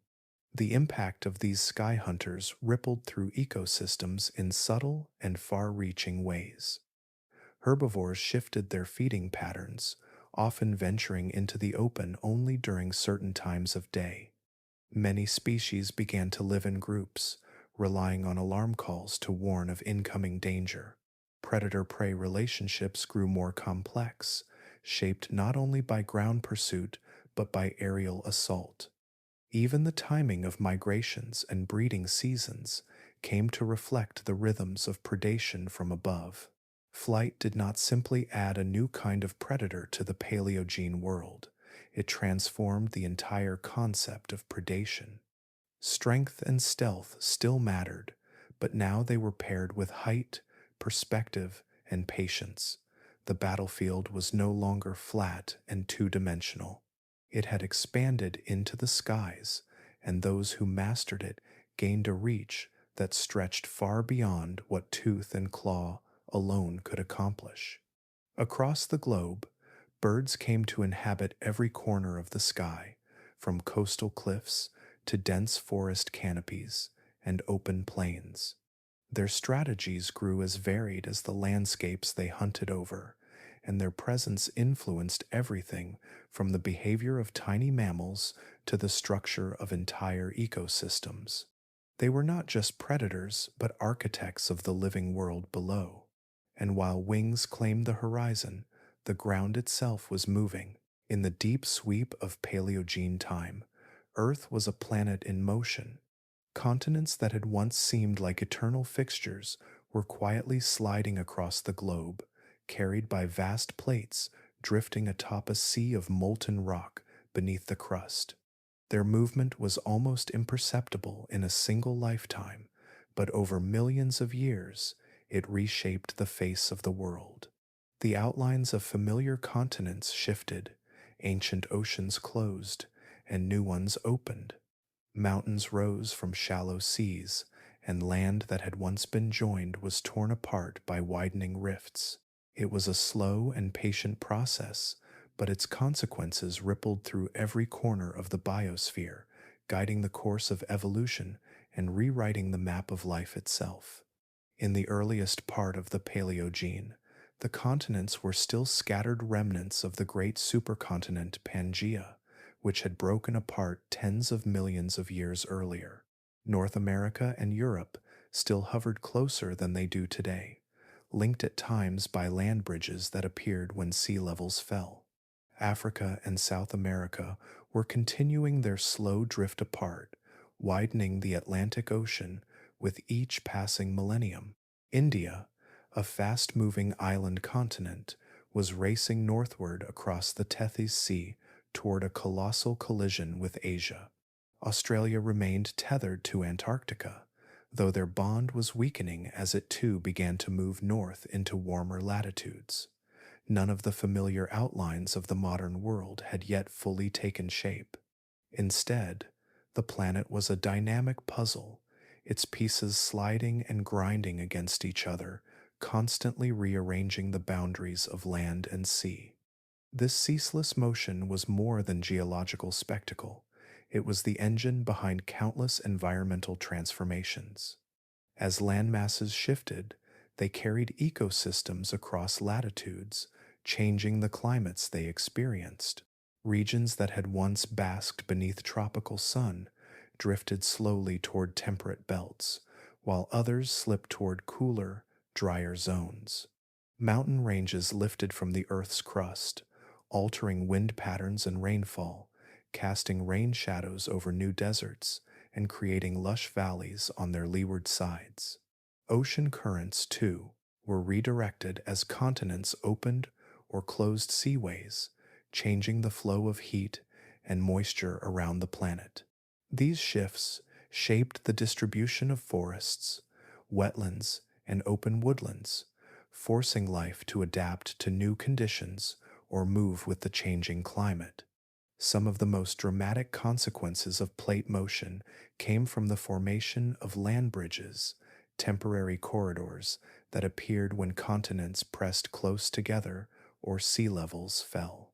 These connections acted as biological highways, enabling species that had evolved in isolation to migrate into new territories.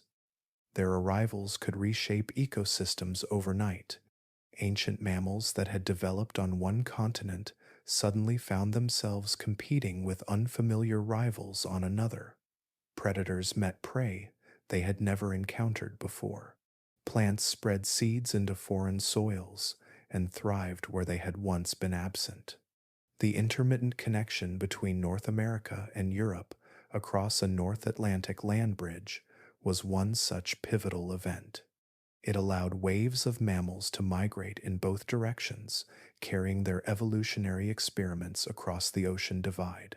Likewise, the Bering Land Bridge between Asia and North America enabled a back-and-forth exchange of life, including early horses, camels, and carnivores that would go on to shape ecosystems on both continents. These migrations not only increased biodiversity, but also accelerated evolution as new ecological pressures drove species to adapt in novel ways. But if tectonic movements built bridges, they also erected walls. As continents drifted apart, they left behind isolated landmasses where evolution unfolded along entirely different paths. Australia, separating from Antarctica and drifting northward, became a living laboratory for marsupials and monotremes. With little competition from placental mammals, these groups diversified into an astonishing variety of forms, from pouched grazers to egg-laying predators.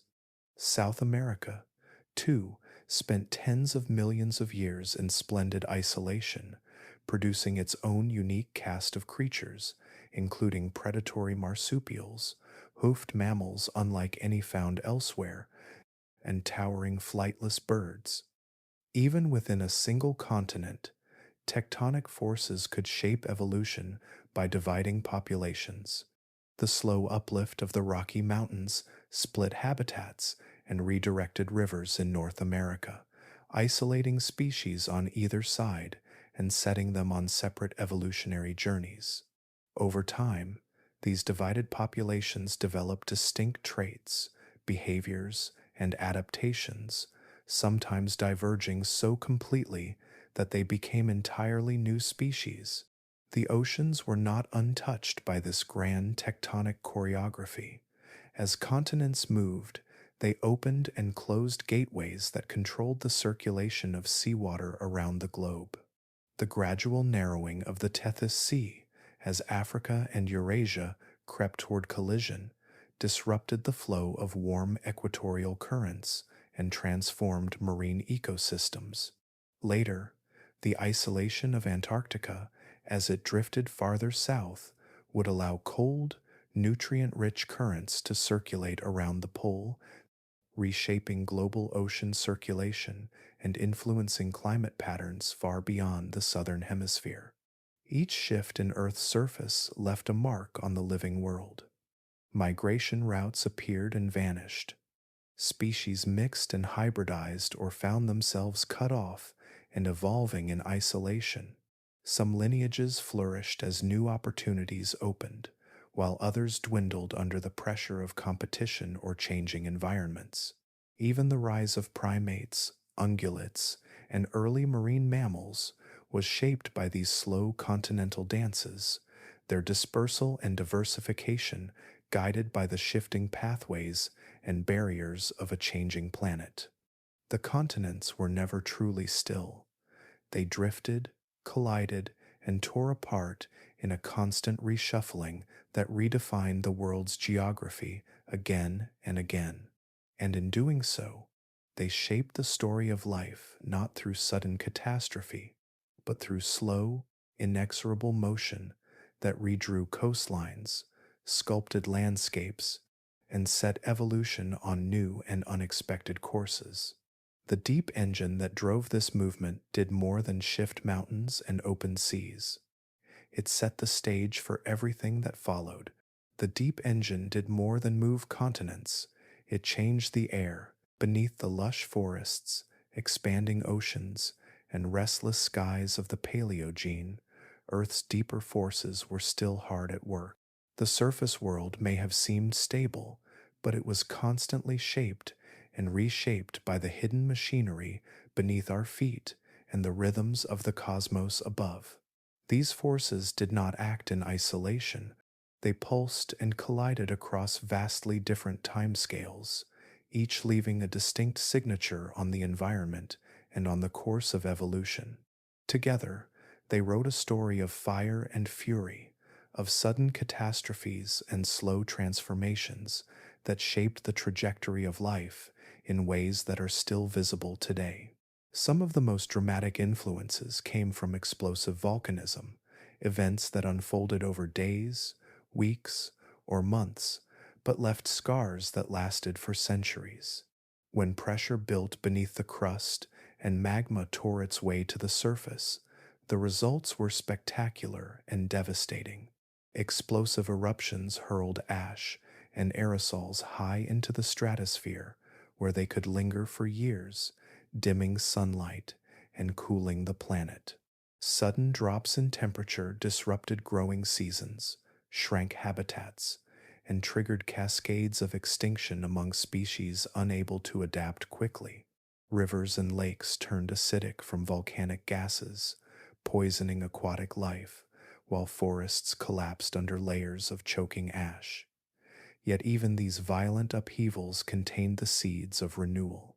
Volcanic soils, rich in minerals, nurtured pioneering plants and fueled bursts of regrowth.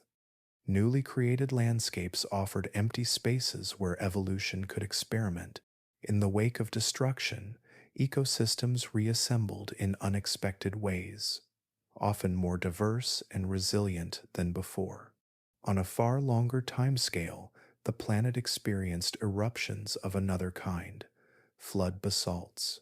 These immense outpourings of lava could last for hundreds of thousands or even millions of years, covering entire regions in molten rock and releasing staggering volumes of carbon dioxide into the atmosphere. Unlike the sudden chill of explosive eruptions, flood basalts slowly warmed the planet, altering climate systems and pushing ecosystems toward new equilibria. Rising global temperatures expanded tropical zones, shifted rainfall patterns, and transformed vegetation. These prolonged climatic shifts tested the adaptability of species over many generations. Forest dwellers had to evolve ways to cope with heat and drought, while others migrated toward cooler latitudes. Entire ecosystems were forced to reorganize, and the species that thrived were often those capable of exploiting the changing conditions rather than resisting them. Not all environmental upheavals came from eruptions. Over timescales of thousands to hundreds of thousands of years, the slow breathing of Earth's carbon cycle drove profound changes. The release and absorption of carbon dioxide through volcanic outgassing, chemical weathering, and the burial of organic material created long-term swings in global temperature and ocean chemistry. These changes were subtle compared to the violence of an eruption, but their cumulative effects could be immense. Periods of high carbon dioxide drove global greenhouse climates, expanding forests into high latitudes and allowing tropical species to flourish far from the equator. Cooler intervals encouraged the spread of open woodlands and the evolution of animals adapted to more seasonal environments. Each fluctuation rewrote the evolutionary landscape, shaping the traits, behaviors, and distributions of countless species. Sometimes, carbon cycle disruptions happened rapidly, blurring the line between gradual change and catastrophe. One of the most striking examples was the Paleocene-Eocene thermal maximum, a surge of greenhouse gases that unfolded over just a few thousand years. Global temperatures climbed by 5 to 8 degrees Celsius. Oceans warmed and grew more acidic, and ecosystems transformed at breathtaking speed. Some species vanished, unable to cope with the pace of change, while others rapidly evolved new strategies. Mammals shrank in size to better shed heat, plants migrated to follow shifting climate zones, and new evolutionary lineages appeared in the ecological gaps left behind. Even forces beyond Earth itself played their part. Over tens of thousands of years, the planet's orbit and axial tilt shifted slightly in predictable cycles, altering how sunlight was distributed across the globe. These orbital variations, known as Milankovitch cycles, triggered rhythmic swings between warmer and cooler climates. In wetter periods, lakes swelled, wetlands expanded, and forests flourished. During cooler, drier phases, deserts grew, sea levels dropped, and migration corridors opened across exposed continental shelves.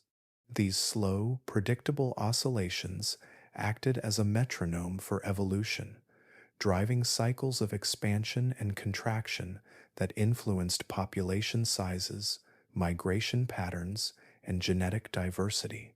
Each of these forces, the instant violence of explosive eruptions, the relentless pressure of flood basalts, the rhythmic pulse of the carbon cycle, and the celestial pacing of orbital shifts left its imprint on life. They did not simply destroy or create, they fragmented and fused, isolated and reconnected. Mountains and lava flows split populations, setting them on separate evolutionary paths.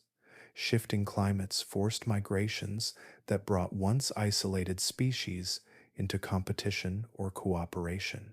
Ocean chemistry changes altered the balance of marine life, favoring new groups over old ones.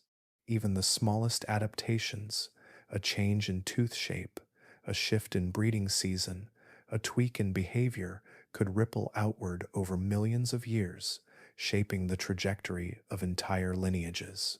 The Paleogene world was not a static stage on which life merely played out its story.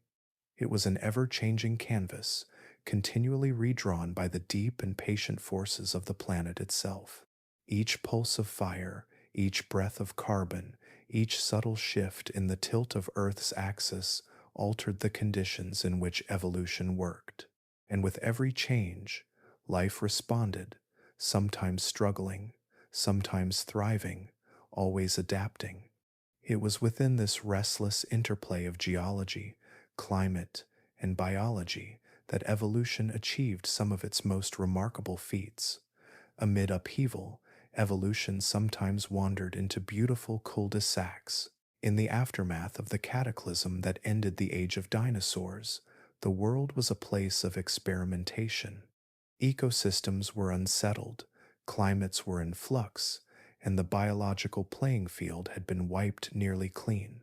Into this vast openness, evolution poured its imagination, freed from the towering reptilian giants that had dominated Earth for over 160 million years.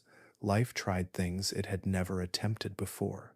Some of these experiments would eventually lead to enduring lineages that still walk, swim, and fly today. But many others were fleeting. They were bold, strange, and sometimes spectacular, yet they vanished without leaving descendants. Their fossilized remains are the only traces of evolutionary paths that ended long before the present, testaments to nature's willingness to explore every possibility.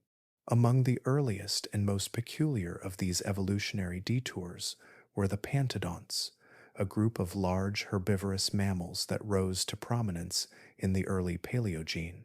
Unlike the nimble, fleet-footed grazers that would evolve millions of years later, pantodonts were lumbering, heavy-bodied creatures. They moved slowly through ancient forests on stout, column-like legs and browsed on soft vegetation with peg-like teeth that seemed more suited to crushing fruit than grinding tough leaves. Some grew as large as modern rhinoceroses, among the biggest land animals of their time, and their sheer size offered protection from most predators, but their specializations were also their undoing. As climates shifted and more efficient herbivores with complex teeth and faster metabolisms evolved, pantodonts could no longer compete. Their lineage vanished, leaving no heirs to carry their story forward. A close relative of these giants, Coryphodon, represented another remarkable but ultimately unsuccessful approach to herbivory. This semi-aquatic mammal had a stocky body, short legs, and tusk-like canines that may have been used for display or competition. It lived a life reminiscent of modern hippos, wading through wetlands and consuming aquatic plants. For a time, this niche served it well, but it too faced insurmountable challenges as ecosystems changed. New plant communities emerged, landscapes dried, and more adaptable herbivores encroached on its habitat. Coryphodon disappeared into the fossil record, another evolutionary branch cut short. The oceans of the Paleogene also saw their share of evolutionary experiments, particularly among the ancestors of whales. These early cetaceans, known collectively as archaeocetes, were a diverse and sometimes bewildering assortment of forms. Some retained vestigial hind limbs, awkwardly straddling the line between land and sea. Others developed elongated, serpentine bodies that swam with undulating movements unlike those of any modern whale. Basilosaurus, one of the most dramatic of these early whales, could grow over 50 feet long and hunted like a giant marine reptile, using speed and power to chase down prey. Yet even this formidable predator was not the end of the story. As ocean ecosystems evolved and new feeding opportunities arose, Archaeocetes gave way to more specialized whales with streamlined bodies and sophisticated behaviors. The bizarre transitional shapes vanished, their purpose fulfilled, but their lineage extinct. On land, predators too were testing evolutionary possibilities. The creodonts, one of the dominant groups of carnivorous mammals during the early Paleogene, explored a variety of hunting strategies and body types. Some creodonts resembled wolves, built for endurance and pursuit. Others were ambush hunters with powerful limbs and crushing jaws. A few evolved into massive, bear-like predators that could overwhelm large prey. For tens of millions of years, they were the apex hunters of their ecosystems. But their dominance was not to last. As modern carnivorans, the ancestors of today's cats, dogs, and bears evolved sharper senses, faster metabolisms, and more complex behaviors, creodonts were gradually pushed aside and eventually disappeared entirely. The skies held their own evolutionary curiosities. One of the most striking was Gastornis, a flightless bird that towered over most mammals of its time. Standing nearly as tall as a human, it wielded a massive beak strong enough to crush bone. Its diet remains debated. Some scientists believe it was a formidable predator of small vertebrates, while others argue it was primarily herbivorous, using its powerful beak to crack tough seeds and fibrous plants. Whatever its habits, Gastornis represented a bold attempt to fill the ecological gap left by the vanished predatory dinosaurs. But as mammalian carnivores diversified and competition intensified, even these formidable birds faded into extinction. Some evolutionary oddities were so unusual that their relationships to known groups remain uncertain. Early hoofed mammals experimented with peculiar limb structures and tooth shapes suited to diets that no longer exist. Others developed anatomical features that defy easy explanation, adapted to environments that vanished as climates changed and ecosystems reorganized. Many of these creatures thrived briefly before disappearing, their strange forms leaving paleontologists with tantalizing glimpses of evolutionary possibilities that never came to fruition. Together, these vanished lineages reveal something profound about evolution. It is not a straight road leading inevitably to the present. It is a branching, twisting path filled with experiments, false starts, and unexpected turns. Some branches flourish for millions of years before withering away. Others split and resplit, leading to entirely new forms of life. The short-lived experiments of the Paleogene demonstrate evolution's relentless creativity and its willingness to test every conceivable solution to the challenges of survival. Even the species that left no descendants played crucial roles in shaping the world that followed. They filled niches, altered ecosystems, and influenced the evolutionary pressures faced by their contemporaries. Their rise and fall cleared the way for other lineages to flourish and left behind genetic, ecological, and behavioral legacies that echo faintly in the living world. On one island continent, Far from these vanished experiments, one of those legacies was about to grow into an empire. In the warm, isolated world of Paleogene and early Neogene South America, the rules of life were rewritten. Cut off from the rest of the continents for tens of millions of years, this vast landmass evolved along a different path.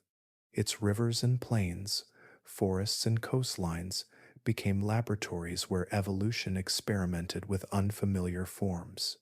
And among the most extraordinary of these were the forest racids, the terror birds, flightless predators that rose to the very top of the food chain not through teeth or claws, but through speed, intelligence, and the lethal precision of their beaks. In a continent without large mammalian carnivores, opportunity was everywhere. No saber-toothed cats prowled the underbrush, no wolves hunted in packs across the grasslands. Into this void stepped the birds. At first, they were modest in size, their ancestors small and agile. But as ecosystems matured and prey grew larger, so did they. Over time, some species reached towering heights of nearly 10 feet, their bodies built for power and pursuit. Their heads, disproportionately large, were anchored by strong neck muscles that could drive their hooked beaks downward with devastating force. It was a weapon unlike any other, capable of splitting bone, tearing through flesh, or delivering a single killing strike. Forest racids did not stalk their prey like stealthy cats, nor did they rely on ambush alone. They were pursuit predators, built for relentless chases across the open landscapes of prehistoric South America. Their legs were long and muscular, evolved for explosive bursts of speed and sustained sprints. Once within striking distance, they could lash out with astonishing accuracy, their beaks crashing down like a hammer or cleaving through tissue like a blade. Some species may have used rapid, repeated strikes to bludgeon prey into submission, while others might have delivered a single, decisive blow before stepping back to let their victim weaken. Their hunting styles were as diverse as the landscapes they dominated. The largest of them, such as Kelenkin, which lived during the Miocene, may have targeted bulky herbivores, stalking them over long distances before launching a sudden pursuit. Smaller relatives, more nimble and lightly built, likely focused on quick-moving prey, small mammals, reptiles, and early ungulates that darted through the undergrowth. Some species, opportunistic and versatile, scavenged when the chance arose, using their imposing size to drive other predators away from carcasses. Each lineage of terror birds carved its own niche, and together they occupied nearly every predatory role on the continent. Their influence extended beyond the immediate drama of the hunt. As apex predators, they shaped the very structure of the ecosystems they inhabited. Herbivores evolved sharper senses and faster reflexes to detect approaching danger. Smaller carnivores shifted their habits to avoid deadly encounters, becoming nocturnal or seeking refuge in trees. Even plant communities were indirectly affected, as the movement and behavior of herbivores changed in response to predation pressure. The presence of forest racids rippled through every level of the food web, an invisible hand guiding the evolution of entire communities. For tens of millions of years, these birds reigned unchallenged.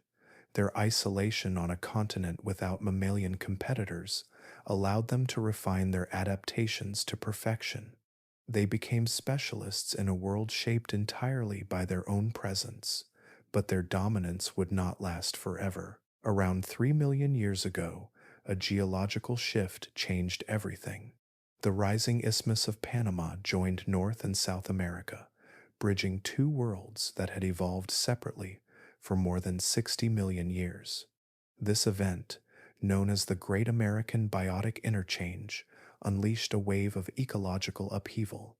North American predators, saber-toothed cats, large canids, and powerful bears poured southward, bringing with them new hunting strategies and different styles of competition. Many of these mammals hunted cooperatively, using pack tactics to bring down prey larger than themselves. Others were more adaptable, able to exploit a broader range of food sources. Forest for all their mastery, were solitary hunters, highly specialized for the conditions of an isolated continent. Their specialization, once their greatest strength, now became their most serious vulnerability. They did not vanish immediately. Some persisted for hundreds of thousands of years, adapting where they could and retreating into regions with fewer competitors. A few smaller species lingered in isolated ecosystems, even as mammalian predators expanded their reach. But gradually, their numbers dwindled. Faster, more flexible, and often more social predators displaced them from their ecological throne. The great avian hunters of South America, once supreme, became relics of an earlier age. Their decline was part of a larger story, one written again and again across Earth's history. Evolution rewards specialization, but it also punishes it when the environment shifts too far. The terror birds were exquisitely adapted to a unique set of conditions, and when those conditions changed, they had few paths left to follow. They were not failures, but reminders of evolution's impermanence, that even the most dominant forms are shaped by circumstance, and that circumstance is always changing. Today, their bones lie buried beneath the soils of Argentina, Uruguay, and Brazil, the silent echoes of a lost empire. They speak of a time when birds, not mammals, were the rulers of the land, when wings were not needed to dominate the skies of the past. Their story is one of opportunity seized and power wielded with ruthless efficiency, and while their lineage has long since vanished, the age of the terror birds remains one of evolution's most remarkable chapters, a moment when nature proved that even without teeth, a predator could rule the world. In the green labyrinths of Paleogene forests, where sunlight drifted softly through interwoven canopies and the air trembled with the calls of unseen creatures, a revolution was unfolding that would change the course of life forever. It was not measured in the rise of towering predators or the spread of vast herds, nor in the carving of rivers or the lifting of mountains. It was quieter, hidden deep within skulls and synapses. It was a revolution of thought, a gradual reshaping of the mind. These were not the hands and eyes of the treetops alone, but the beginnings of planning and teaching.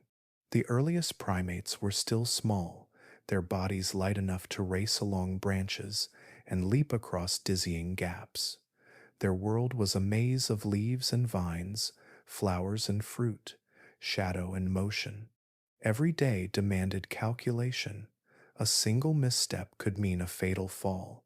A missed fruiting tree could mean hunger. A failure to notice a lurking predator could mean death. In this intricate, three-dimensional world, the creatures that could remember more, think faster, and anticipate better held the greatest advantage. Those early primates began to build mental maps of their world. They remembered where fruit ripened at certain times of the year and which routes through the canopy offered the safest passage. They learned to read the shifting patterns of light and sound that signaled danger, and they adjusted their behavior accordingly. Over time, the demands of this life favored more elaborate brains. Regions devoted to memory, planning, and decision-making grew larger and more complex. Minds that could store information and use it creatively began to outcompete those that could not. With this expanding mental power came the first signs of true problem-solving. Primates learned that a shell could be cracked by striking it against a hard surface, that a twig could coax insects from a hole too narrow for fingers, that a branch could become a lever to pry open fruit. These were not mere instinctive behaviors. They required foresight. the understanding that an object could be transformed into a tool, an extension of the body to achieve a goal. This ability to manipulate the environment, rather than simply respond to it, marked a profound cognitive leap. Social life magnified these mental challenges. Many primates began to live in groups, and with that came a new kind of complexity. Cooperation provided safety from predators and improved access to food, but it also demanded memory, negotiation, and empathy. Individuals had to recognize allies, track rivals, and recall the outcomes of past encounters. They had to anticipate the actions of others and adjust their own strategies in response. Those that mastered these skills gained advantages in status, mating opportunities, and survival. Within these groups, intricate social structures emerged. Bonds were forged through grooming, play, and shared care of the young. Subtle shifts in posture, expression, and vocalization carried meaning, requiring careful interpretation and response. Emotional intelligence, the ability to understand and navigate the feelings and intentions of others, became a vital part of survival. Over generations, this social intelligence sculpted brains as powerfully as any environmental pressure. One of the most transformative aspects of this new intelligence was the emergence of proto-teaching. Young primates did not rely solely on instinct. They watched older members of the group, imitating their actions and refining their own skills through trial and error. In some cases, adults slowed their actions or repeated them, guiding the learning process. This passing of knowledge from one generation to the next laid the foundations for culture behaviors and techniques not hardwired by genetics, but shared, improved, and remembered. Planning, too, grew more sophisticated. Faced with changing seasons and unpredictable food sources, primates began to think ahead. Some stored food for leaner times.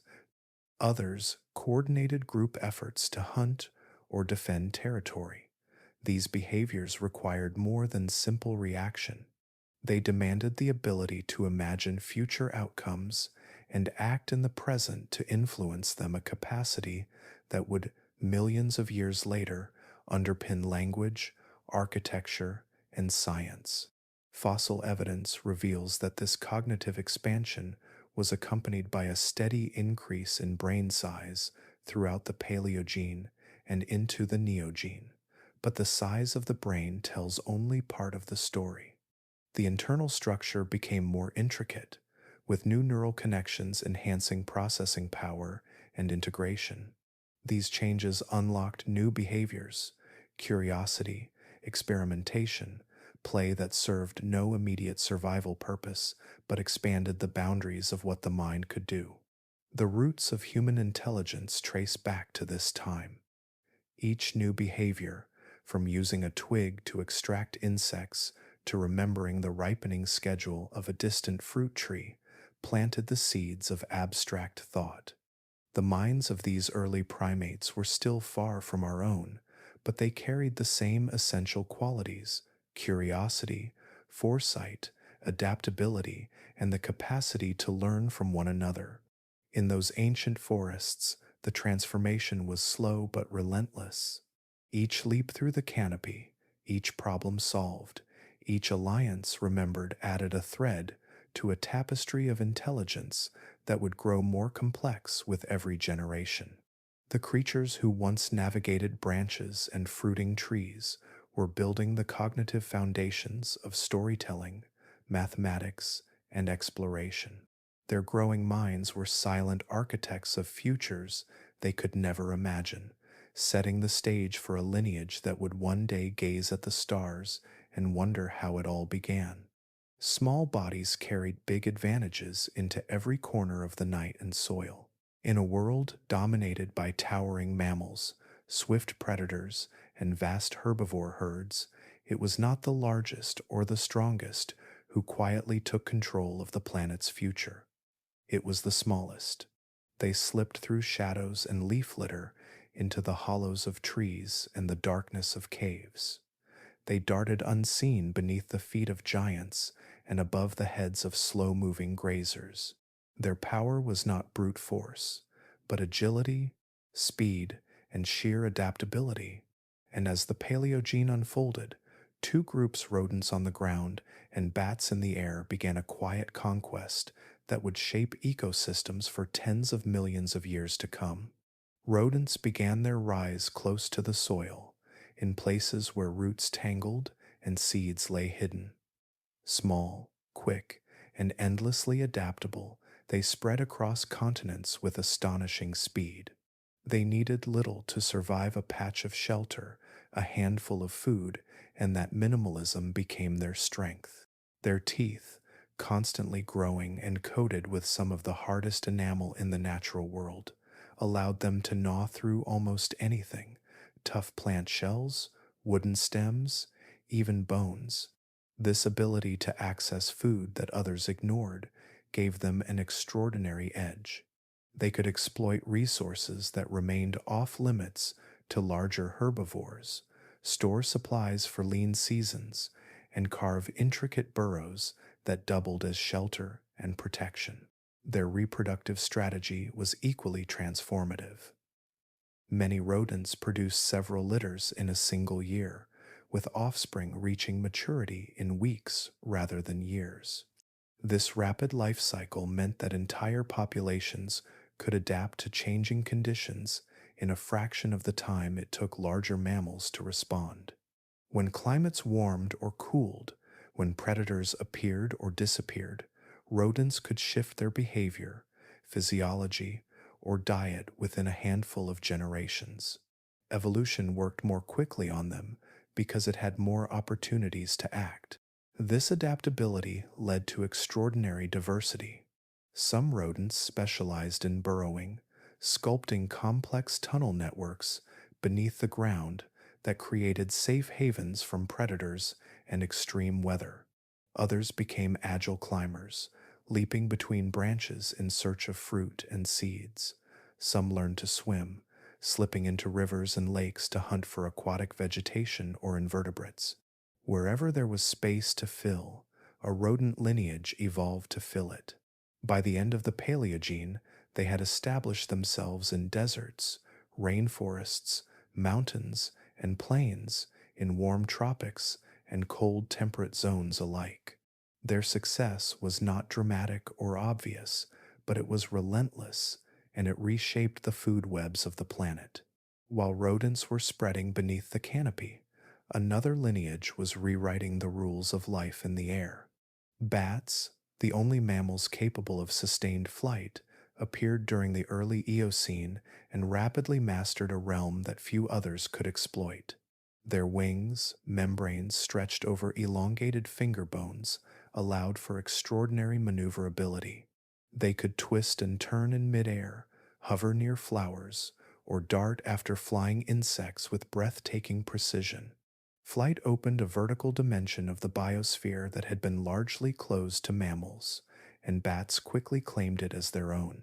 One of their most remarkable adaptations was echolocation, a form of biological sonar. By emitting high-frequency calls and analyzing the echoes that bounced back, bats could map their surroundings with astonishing accuracy, even in total darkness.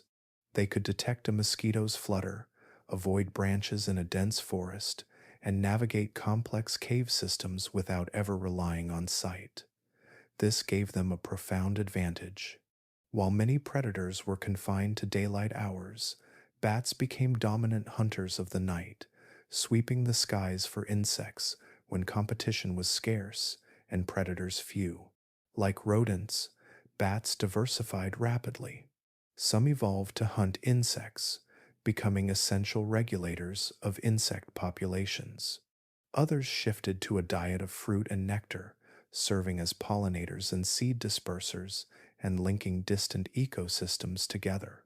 A few developed highly specialized feeding strategies, snatching fish from the surface of rivers or consuming small vertebrates. Their ability to fly carried them across seas, mountains, and deserts, allowing them to colonize nearly every corner of the globe. Both groups shared key advantages that larger animals lacked. Their small bodies meant they needed less food and could hide from predators more easily. Their fast reproductive cycles meant they could recover quickly from disasters and evolve new adaptations rapidly. And their flexible diets and behaviors meant they could exploit niches that larger, slower species could not. When climates shifted, when forests turned to grasslands or rivers changed their courses, rodents and bats simply adjusted. They were not tied to one food source or one habitat. Their survival strategies were built on versatility. By the close of the Paleogene, rodents scurried beneath the soil, gnawed through forests, and swarmed across continents in countless forms. Bats filled the night sky, weaving through the dark on silent wings and reshaping nocturnal ecosystems. Together, these small, often unseen mammals were becoming two of the most influential forces in the biosphere. Their rise was not dramatic or violent. It was quiet, persistent, and unstoppable, a triumph built not on dominance, but on adaptability. While small mammals multiplied, the air thinned and the poles began to change. By the closing chapters of the Eocene, roughly 34 million years ago, Earth's long, luxurious greenhouse age was drawing to an end. For tens of millions of years, warmth had been the planet's defining feature. Dense forests blanketed continents from pole to pole. Crocodiles and turtles basked in high-latitude rivers, and tropical rainforests thrived in regions that today know frost. But deep within the planet's systems, slow and inexorable forces were at work, setting the stage for a dramatic transformation. The world was about to cool, and in doing so, it would become something profoundly different. The reasons behind this climatic shift were neither simple nor sudden. They were the result of a complex interplay between moving continents, shifting ocean currents, and gradual changes in the composition of the atmosphere. Over millions of years, Antarctica drifted farther south, inching toward a position where it could become an isolated landmass. Its separation from neighboring continents was crucial. For as long as warm ocean currents had reached its shores, Antarctica had remained temperate, even forested. But as the landmasses continued their slow tectonic dance, new pathways began to open in the surrounding seas, pathways that would change the planet's climate forever. Two geological events stand out as pivotal moments in this transition. The first was the widening of the Drake Passage between South America and Antarctica. The second was the opening of the Tasman Gateway between Antarctica and Australia. Together, they allowed ocean water to begin flowing unimpeded around the southern continent. This circulation eventually evolved into the Antarctic Circumpolar Current, a powerful ring of cold water that isolated Antarctica from the rest of the planet's oceanic warmth. Once that current formed, it acted like a thermal barricade, cutting Antarctica off from heat exchange and triggering a cascade of cooling processes. The consequences were profound. As temperatures dropped, snow that fell on Antarctica during its brief summers no longer melted away completely in the winter. Layer upon layer of snow compacted into thick sheets of glacial ice, which spread and deepened with each passing millennium. This new expanse of white reflected sunlight back into space more efficiently than darker land or ocean water, amplifying the cooling effect in a feedback loop. The formation of permanent ice began to lower global sea levels, reshaping coastlines and exposing new land bridges between regions. The Earth's changing atmosphere added another layer to the story. Over millions of years, the concentration of carbon dioxide, one of the primary greenhouse gases, gradually declined. Several geological processes contributed to this fall. The uplift of mountain ranges increased the weathering of rock, a process that draws carbon from the atmosphere and locks it into sediments. Expanding forests absorbed carbon through photosynthesis, storing it in wood and soil.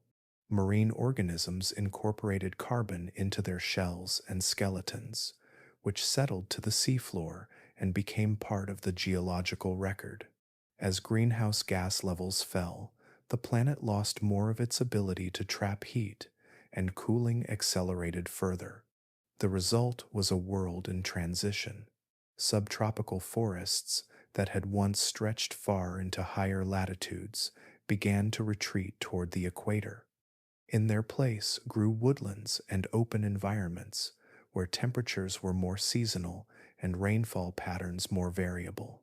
Grasses, though still relatively rare, began to gain a foothold in scattered regions, hinting at the sweeping ecological transformations that lay ahead. Animals that had evolved in stable, warm climates faced new pressures. Some migrated to lower latitudes where conditions remained mild. Others adapted to the changing environment, evolving traits to cope with cooler temperatures, seasonal scarcity, and longer migrations in search of food. The oceans responded in their own ways. As polar waters cooled, they grew denser and sank, driving global circulation patterns that reshaped the distribution of nutrients and oxygen. These deep, cold currents stirred the ocean basins and supported vast blooms of plankton near the surface. The reshaping of marine food webs followed swiftly. Fish diversified to exploit the new conditions, and marine mammals, including the ancestors of modern whales and seals, evolved adaptations that allowed them to thrive in colder waters. On land, evolutionary pressures also intensified. Mammals that had once relied on the dense cover of tropical forests now encountered landscapes where agility and speed mattered more than stealth and climbing ability.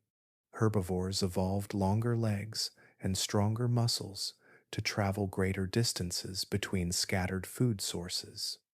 Their teeth changed too, becoming more efficient at processing tougher vegetation that replaced the soft, leafy plants of the Eocene. Predators, in turn, adapted their hunting strategies to the new openness of the land, relying more on pursuit and endurance than on ambush alone. Plants were not passive in this changing world. Deciduous species, which dropped their leaves to conserve water and energy during cold or dry seasons, became more widespread. Grasses began to diversify, their growth strategies allowing them to thrive in seasonal climates and withstand grazing pressure. They were still early in their evolutionary journey, but their rise foreshadowed a future in which grasslands would reshape entire continents. This transformation did not unfold overnight. It played out slowly over millions of years, with each feedback loop reinforcing the next. But its cumulative effect was undeniable. The lush greenhouse earth that had dominated the early Cenozoic was giving way to something new, a cooler, more variable planet defined by seasons, ice, and shifting habitats.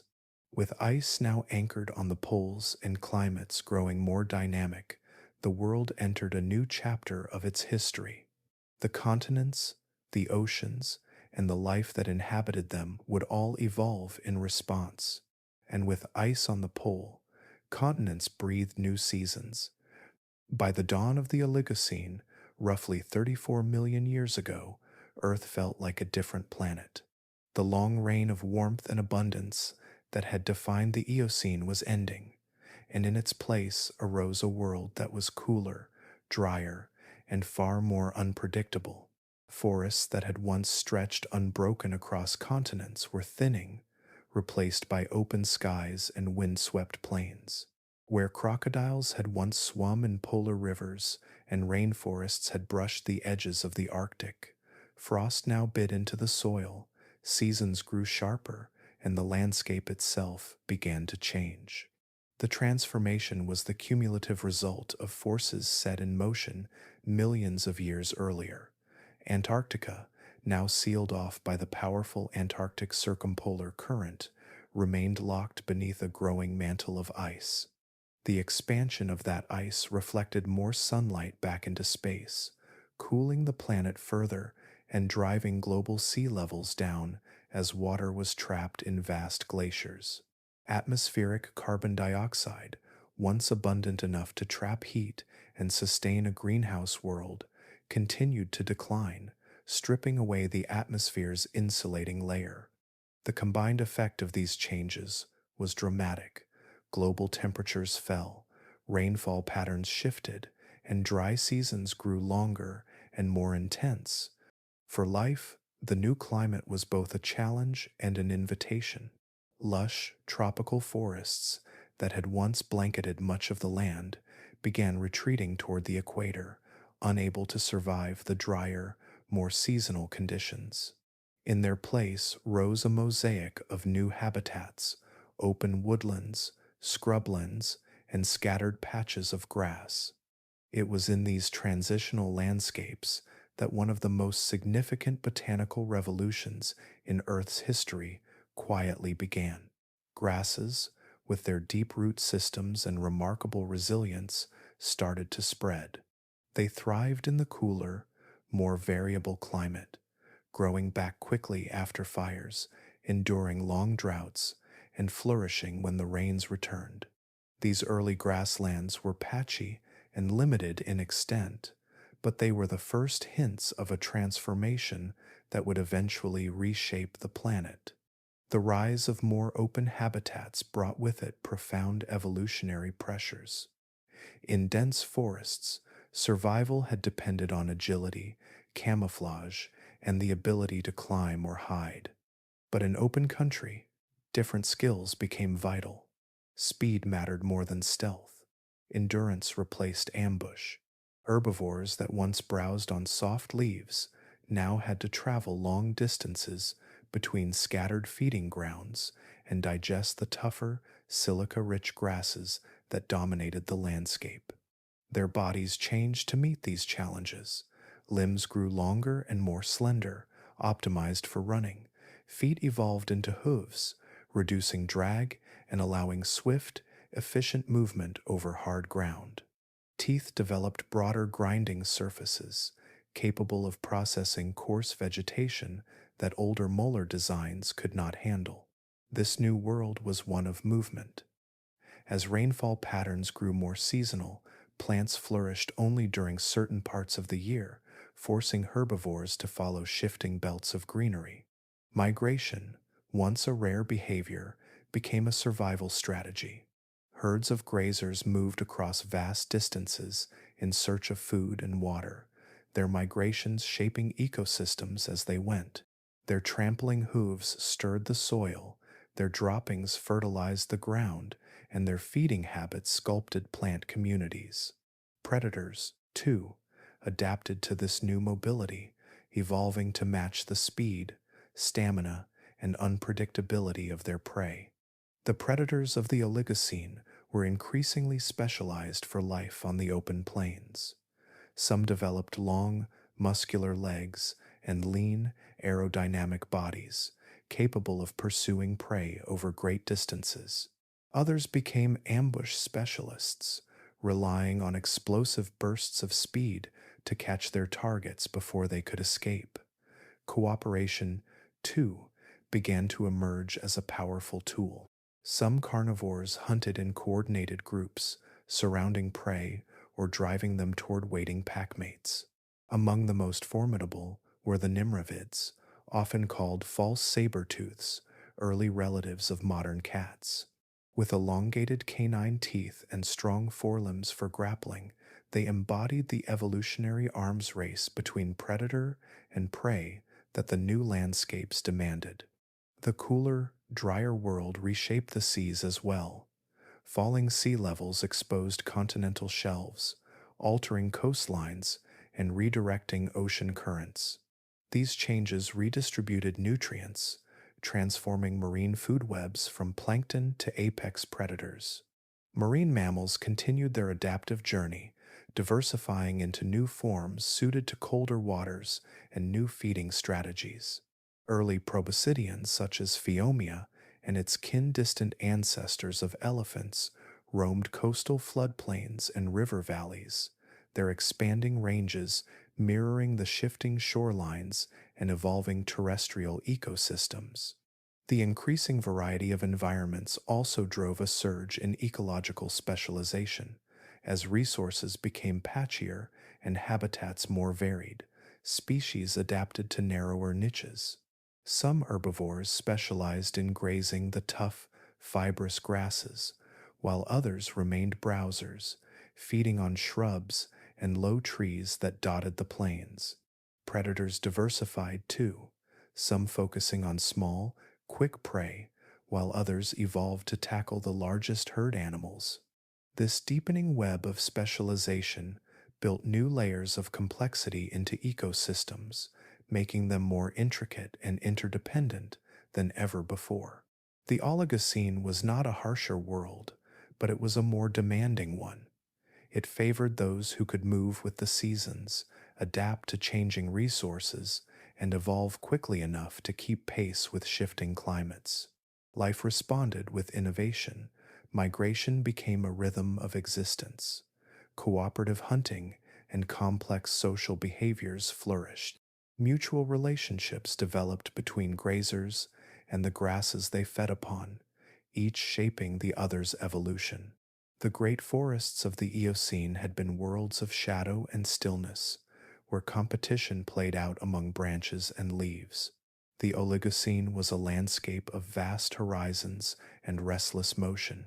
The creatures that lived in it were shaped by distance, time, and the demands of an open sky, and what began as scattered patches of tough green would, in time, redraw whole continents. By the middle of the Oligocene and into the Miocene, Earth's landscapes were undergoing one of the most dramatic transformations in their history. The lush, tree-dominated world of earlier epochs was steadily giving way to something new, vast, open plains that stretched toward distant horizons.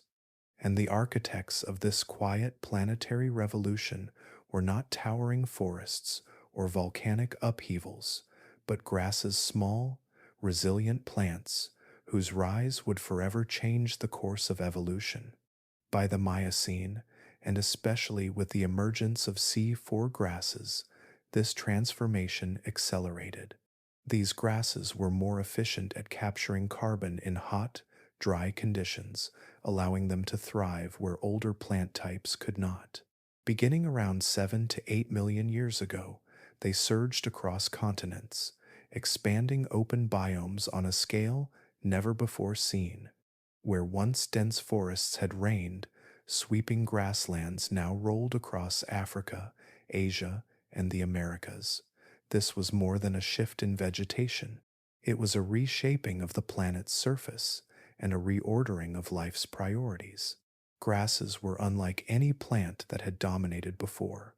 Their strength lay not in height or shade, but in persistence.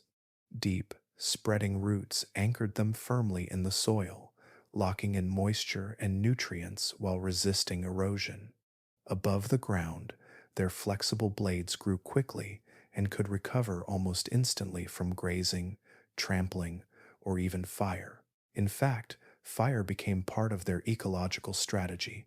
Wildfires that once destroyed forests now cleared space for grasses to flourish, and within days of a burn, new shoots would rise from the surviving root systems below. Over millions of years, this resilience allowed them to spread into nearly every environment where conditions permitted, from the cool plains of Eurasia to the parched savannas of Africa. The rise of grasslands transformed everything about how animals lived, moved, and ate. The abundant but nutritionally poor vegetation created a new evolutionary puzzle. Grasses were tough, fibrous, and loaded with silica, which acted like sandpaper against teeth. Animals that could not cope with this abrasive diet quickly wore down their teeth and starved. Those that adapted thrived. Herbivores evolved high-crowned molars that grew continuously or wore down slowly, ensuring a lifetime of grinding power. Complex, multi-chambered stomachs or elongated intestines evolved in many species, housing vast colonies of microbes that could ferment and break down cellulose. These internal partnerships allowed animals to unlock energy from food that had once been indigestible. With these adaptations came new forms of life. Early horses, antelopes, and bovids became specialists in grazing. Their limbs grew longer and lighter, their tendons more elastic, and their muscles tuned for endurance. These changes allowed them to run vast distances in search of fresh growth, a crucial skill in landscapes where resources shifted with the seasons. The open plains encouraged herd behavior too. Moving in large groups offered protection from predators and made long migrations more efficient. Seasonal rainfall patterns carved predictable routes across the land, and herds began to follow them, tracking the greening of grasses over hundreds of miles. The predators of this new world had to evolve just as quickly. Hunting strategies that had worked in forests, stealth, ambush, and short bursts of power, were often useless on the open plains. The element of surprise was harder to achieve, and prey animals could spot danger from far away. To keep up, carnivores developed speed, stamina, and intelligence. Some became sprinters, capable of explosive acceleration to bring down prey before it could escape. Others evolved endurance, pursuing their targets relentlessly until exhaustion slowed them down, and some turned to cooperation. Packs and prides formed, their members working together to isolate, chase, and overwhelm prey that would have been impossible to capture alone. This evolutionary arms race turned the grasslands into arenas of constant innovation. Predators refined their senses to detect movement across vast distances. Prey sharpened theirs to detect danger before it was too late. Muscles, bones, and lungs adapted for speed and endurance on both sides, and the behaviors of hunter and hunted grew more sophisticated as each learned to anticipate the other's strategies. The ecological consequences extended beyond the immediate drama of chase and escape. Herds of grazers shaped the vegetation itself, their constant feeding selected for grasses that grew faster and deeper. Their trampling helped pack seeds into the soil, and their dung fertilized the land, enriching it with nutrients. Predators, in turn, shaped the behavior of these herds, influencing when and where they grazed and how far they migrated. Even scavengers flourished in this new world, feeding on the remains left behind after hunts and spreading nutrients back into the soil. Over millions of years, these interactions built entire ecosystems centered on the grasslands. Africa's savannas, North America's prairies, and Eurasia's steppes all owe their existence to this botanical and ecological transformation. The open landscapes supported immense networks of life, from the smallest burrowing mammals to towering herbivores and apex predators. The dominance of grasses created some of the most productive and biodiverse biomes Earth has ever known. What began as a subtle shift in plant physiology cascaded outward into a planetary transformation. Grasses changed the soil beneath them, the atmosphere above them, and the movements and behaviors of countless species. They redrew the map of terrestrial life and reshaped the evolutionary path of mammals, including our own ancestors. In their quiet persistence, they had reinvented the surface of the earth. Where herds thundered across the plains and predators refined their craft in pursuit, the grassland world became the stage for some of evolution's most dramatic experiments. And as the Miocene drew on, this revolution of roots and hooves would continue to ripple through time, shaping the destiny of life for millions of years to come. By the time the Oligocene unfolded, the world's landscapes had been remade into sprawling grasslands, open woodlands, and sunlit plains. The cooling, drying climate had rewritten the rules of survival, and with that change came a new order of life. Forest cover, once a shield that allowed prey to vanish and predators to lurk unseen, had thinned into horizons where movement was exposed and power was tested in the open. Here, in this unforgiving arena, evolution sharpened its tools. Size, speed, and cunning became the currency of survival, and the battle between predator and prey reached a new level of sophistication. From that evolutionary crucible emerged two forces that would define the age: the saber-toothed hunters and the colossal herbivores they pursued. The open landscapes of the Oligocene and early Miocene created both vulnerability and opportunity. For herbivores, the absence of dense vegetation meant that hiding was no longer an option. Protection now depended on strength, coordination, and sheer physical presence. Bodies swelled in size, bones thickened, and muscles hardened into natural armor. Rhinoceroses, some of them massive and horned, grazed the spreading plains with the quiet confidence of giants. Early proboscideans such as Phiomia and its kin browsed across the landscape, wielding trunks that stripped vegetation and reshaped ecosystems as they moved. As the Miocene progressed, later relatives, including the Gomphotheres, joined these great herds, sweeping across continents in matriarchal groups that carved migration paths into the land itself. These enormous herbivores were not just passive consumers. Their presence altered rivers and grasslands, trampled forests into meadows, and even influenced atmospheric carbon as their feeding patterns shaped plant communities. Yet their size alone did not guarantee safety. Where power accumulates, so too does the pressure to overcome it, and from that pressure emerged predators of extraordinary specialization: the saber-toothed carnivores. The earliest of these blade-toothed hunters were the nimravids, sometimes called false saber-tooths. They appeared in the Oligocene and honed the killing strategies that would later define their lineage. With forelimbs built for grappling and neck muscles capable of tremendous force, they could pin large prey to the ground and deliver precise, devastating bites to the throat or belly. Their elongated canines, curved and razor-sharp, were not meant for crushing bone or prolonged combat. They were instruments of precision, capable of severing major blood vessels in a single, decisive strike. In the later Miocene and beyond, their successors, the true machirodont cats, would refine these tactics even further, evolving into some of the most specialized predators Earth has ever seen.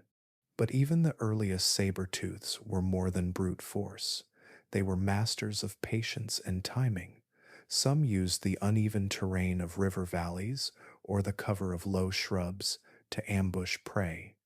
Others learned to wait near watering holes, where herds gathered in predictable patterns.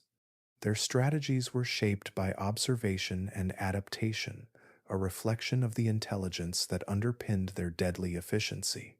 Predation was no longer a solitary pursuit either. While saber-tooths excelled in stealth and strength, other carnivores explored cooperation. Early dog-like species hunted in coordinated packs, isolating the weak or exhausting their prey through relentless pursuit. This shift toward teamwork marked a significant leap in ecological complexity, introducing social behaviors that would echo through millions of years of evolution. Prey animals were not idle in this escalating arms race. Their bodies and behaviors transformed under the relentless pressure of predation. Some developed thicker hides or bony shields to blunt the impact of a saber-tooth's bite. Others evolved formidable defenses of their own, from the lethal kick of a large ungulate to horns capable of goring a predator mid-attack. Horses, once small and forest-dwelling browsers, elongated their limbs and streamlined their bodies, becoming swift runners that could outpace even the most determined hunter. Herds began to function as living networks of defense. Sentinel animals scanned the horizon while others grazed, and alarm calls could mobilize hundreds of individuals in an instant, sending thunderous waves of hooves racing across the plains. This arms race rippled through every layer of the ecosystem. Scavengers flourished on the remains left by saber-toothed kills, while opportunists followed the migrations of herbivores, taking advantage of the weak and young. Even plants evolved in response to the new pressures. Some grew tougher and more fibrous to resist constant grazing, while others invested in rapid regrowth or chemical defenses. The soil beneath the plains became richer with nutrients from decaying carcasses and plant matter, fueling cycles of fertility that sustained the web of life above. What emerged from this intricate dance of evolution was a world that looked startlingly familiar. The predator-prey dynamics of the Oligocene and Miocene mirrored the rhythms of modern savannas, where lions shadow migrating herds and elephants reshape the land as they roam. Every adaptation was met with a counter-adaptation, every advantage answered by a new strategy. Evolution no longer merely filled empty niches, it refined, optimized, and innovated. The saber-tooths and their colossal prey were more than just creatures of their time. They were architects of complexity, their struggle shaping landscapes, behaviors, and entire ecosystems. In their relentless contest, the outlines of the modern world began to emerge, a world defined by movement, tension, and the delicate balance of power between hunter and hunted. Out of these refinements, the outlines of our world came into view. By the time the Paleogene reached its final chapters, the Earth had transformed beyond recognition. The smoking ruin left by the asteroid impact at the end of the Cretaceous had become a thriving, interconnected biosphere filled with new possibilities. Across tens of millions of years, the planet was not just healing but reinventing itself. Species radiated into forms that had never existed before. Ecosystems wove themselves into intricate networks, and entire planetary systems of climate, circulation, and life began to mirror the world we recognize today. The Paleogene was far more than a period of recovery. It was the foundational blueprint on which everything that followed, including our own era, would be built. One of the most profound legacies of this epoch lies in the mammals themselves. Before the asteroid, they had been small, secretive creatures, adapted for a life in the shadows beneath the dinosaurs. But freed from that ancient dominance, they diversified into forms that would shape the biological landscape of the future. The early hoofed mammals that grazed the Paleogene plains gave rise to the great ungulate lineages still shaping continents today. Their evolutionary experiments in speed, stamina, and herbivory would, over millions of years, blossom into herds of antelope, deer, bison, and horses. The split between even-toed and odd-toed ungulates, a defining feature of modern mammalian diversity, was already underway. That branching would determine the structure of ecosystems from the African savannas to the grasslands of North America, where herds still carve migration routes across the land just as their ancestors once did. The waters of the world were transformed just as deeply. The ancestors of whales were not born in the sea, but walked on land, small and four-legged, exploring river mouths and shallow coasts during the Eocene. Creatures like Ambulocetus could swim with their limbs, but still clamber onto land, while Basilosaurus, long and serpentine, roamed the oceans as one of the first fully aquatic whales. Over time, these mammals shed their terrestrial bodies, evolving streamlined forms, fluked tails, and echolocation. They became divers capable of plunging into the depths and travelers able to cross entire oceans. Today's whales and dolphins, from the giant blue whale to the intricate social pods of orcas, are the living continuation of that Paleogene experiment. They shape nutrient cycles, regulate marine ecosystems, and even influence global climate roles first written into the oceans in this ancient era. The story of our own lineage also began here, hidden in the canopy of Paleogene forests. The earliest primates were small, agile climbers, equipped with grasping hands, forward-facing eyes, and growing intelligence. Their world was a three-dimensional maze of branches and fruit, predators and allies. Navigating that space required memory, planning, and social cooperation.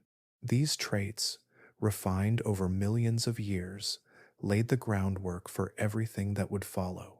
The roots of language, tool use, and complex culture stretch back to those early primates, whose descendants would eventually give rise to apes, hominins, and humans themselves. The spark of cognition that allows us to map galaxies or ponder our origins had its beginnings in those leafy Paleogene treetops. Equally transformative were the relationships that developed between plants and animals. The great expansion of flowering plants during the Paleogene was driven not just by climate, but by partnerships with insects, birds, and mammals. Pollinators became essential partners in reproduction, while fruit-bearing plants used animals to spread their seeds far and wide. Trees and shrubs evolved new defenses, from bitter compounds to thicker bark, while herbivores responded with specialized teeth and complex digestive systems. These feedback loops shaped the architecture of ecosystems still functioning today, from tropical rainforests to temperate woodlands. Predators evolved in step with their prey. The once dominant reptilian hunters of the Mesozoic were replaced by agile mammalian carnivores and powerful birds of prey. Early forms like creodonts experimented with different hunting strategies, while saber-toothed predators honed the precision of their kills. Cooperation, stealth, and endurance became new tools of survival, refining the predator-prey dynamic into the complex systems we see in wolves, lions, and raptors today. Even flight itself diversified during this era. Birds branched into scavengers, insect hunters, fishers, and seed dispersers, while bats appearing for the first time in the Eocene transformed the night into a new ecological frontier. But perhaps the most far-reaching legacy of the Paleogene is not found in individual species, but in the structure of life itself. It was during this era that modern ecosystems took shape. Complex food webs, nutrient cycles, and symbiotic relationships formed as plants, herbivores, carnivores, and decomposers wove themselves into balanced systems. The expansion of grasslands redefined continental surfaces, influencing climate feedback loops and altering atmospheric composition. Ocean currents, shaped by continental drift and polar cooling, began circulating heat and nutrients in patterns still recognizable in the modern world. Even the rhythms of Earth's climate, the ebb and flow of seasons, the rise and fall of ice sheets, the cycling of carbon were established during this period, forming the environmental backdrop against which all future life would evolve. The Paleogene was a time of relentless innovation, a chapter where life rebuilt itself from the ground up and laid down the scaffolding for the future. Every mammal roaming the plains, every whale breaching the sea, every primate contemplating its place in the cosmos, and every forest thriving in partnership with insects carries the imprint of that age. What began as scattered survivors in a post extinction world grew into a planetary network of life, rich, resilient, and enduring. From that foundation, lessons about survival become clear. In the long arc of Earth's history, the Paleogene is more than a chapter of recovery. It is a living record of how life responds when everything it once knew is taken away. Born from the ashes of the great extinction that ended the reign of the dinosaurs, this era became a testing ground for evolution itself. Across tens of millions of years, species were challenged, ecosystems were restructured, and entire ways of life were rewritten. The patterns carved into the fossil record during this time are not relics of the past. They are principles that continue to shape the destiny of life today, revealing how species endure, how they fail, and how they reinvent themselves when the world beneath their feet shifts beyond recognition. One of the clearest patterns to emerge from the Paleogene is that survival belongs to those who can bend. When the asteroid struck at the end of the Cretaceous, it did not simply destroy species, it destroyed the very context that had allowed them to thrive. Forests that once stretched across continents burned to ash. Oceans that had been stable for millions of years turned acidic and inhospitable. Entire food chains collapsed in weeks. The largest and most powerful animals, built to dominate a stable environment, suddenly found themselves stranded in a world that no longer matched their strengths. It was the adaptable, the small, the flexible, the opportunistic that weathered the storm. Species that could shift their diets, exploit new habitats, or change their behavior were the ones that endured. This principle repeated itself time and again throughout the Paleogene. As climates warmed and cooled, as seas rose and fell, and as continents drifted into new configurations, the winners were those who could pivot. It was not strength that determined survival, but plasticity. Plants that could adjust to shifting rainfall patterns spread where others vanished. Birds that changed their migration routes followed the shifting boundaries of suitable habitat. Mammals that tolerated a broader range of diets thrived where specialists starved. The fossil record shows this pattern clearly. Adaptability was not a lucky trait, but a vital survival strategy, one that allowed lineages to persist through upheaval after upheaval. Another lesson written deeply into this era is that catastrophe is not just an ending, but a beginning. The asteroid impact that ended the Cretaceous was one of the worst disasters life has ever faced, wiping out 3/4 of all species. But it also cleared the stage. With the great reptiles gone, empty ecological roles opened up, and evolution rushed to fill them. Mammals radiated into niches that had once been sealed off. New types of plants spread into landscapes stripped bare.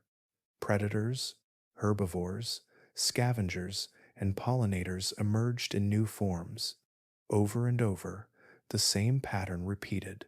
Destruction swept the board clean, and from that emptiness came bursts of innovation. This cycle of loss and renewal became a defining rhythm of the Paleogene. Volcanic eruptions triggered short, intense cold spells, killing off vulnerable species and reshaping ecosystems.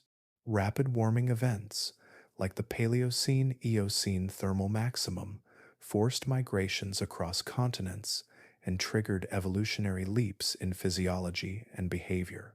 Later, global cooling redrew the distribution of life again, favoring those that could tolerate new temperature extremes and seasonal rhythms. Each time, extinction was not the end of the story. It was the spark that ignited the next wave of creativity. The Paleogene also reveals a truth that echoes through every age. No adaptation is permanent. Evolution is a constant negotiation between organisms and their surroundings, and when the surroundings change, even the most successful strategies can become dead ends. Creatures that once flourished, perfectly matched to their environments, vanished when those environments shifted beyond their limits. Specialization was often a double-edged sword. The highly specialized predators that once dominated isolated ecosystems vanished when new competitors arrived. Herbivores exquisitely adapted to particular climates disappeared when rainfall patterns changed. Even apex predators like the terror birds, once unrivaled in South America, could not withstand the arrival of more versatile mammals from the north. Yet the greatest lesson the Paleogene offers is about life's resilience.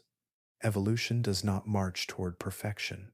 It explores, experiments, and tries again. It is not a process of predicting the future, but of responding to the present with endless creativity. The fossil record of this era is full of evidence of that inventiveness. Mammals evolving new ways to digest plants, birds developing new flight strategies, plants refining their defenses in response to herbivory. Each adaptation was a solution to a challenge, a response to a change, a new way to survive in a world that refused to stand still.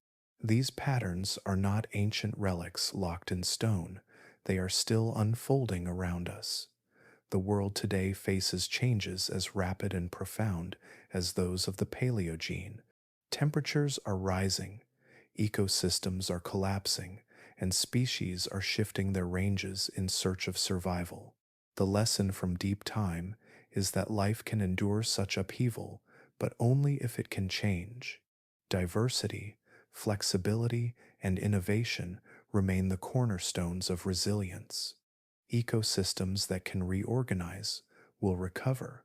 Species that can adapt their behavior, physiology, or range will survive. And those that cannot will vanish, just as countless others did before them. The Paleogene is a reminder that catastrophe is not the end of the story. It is the beginning of something new.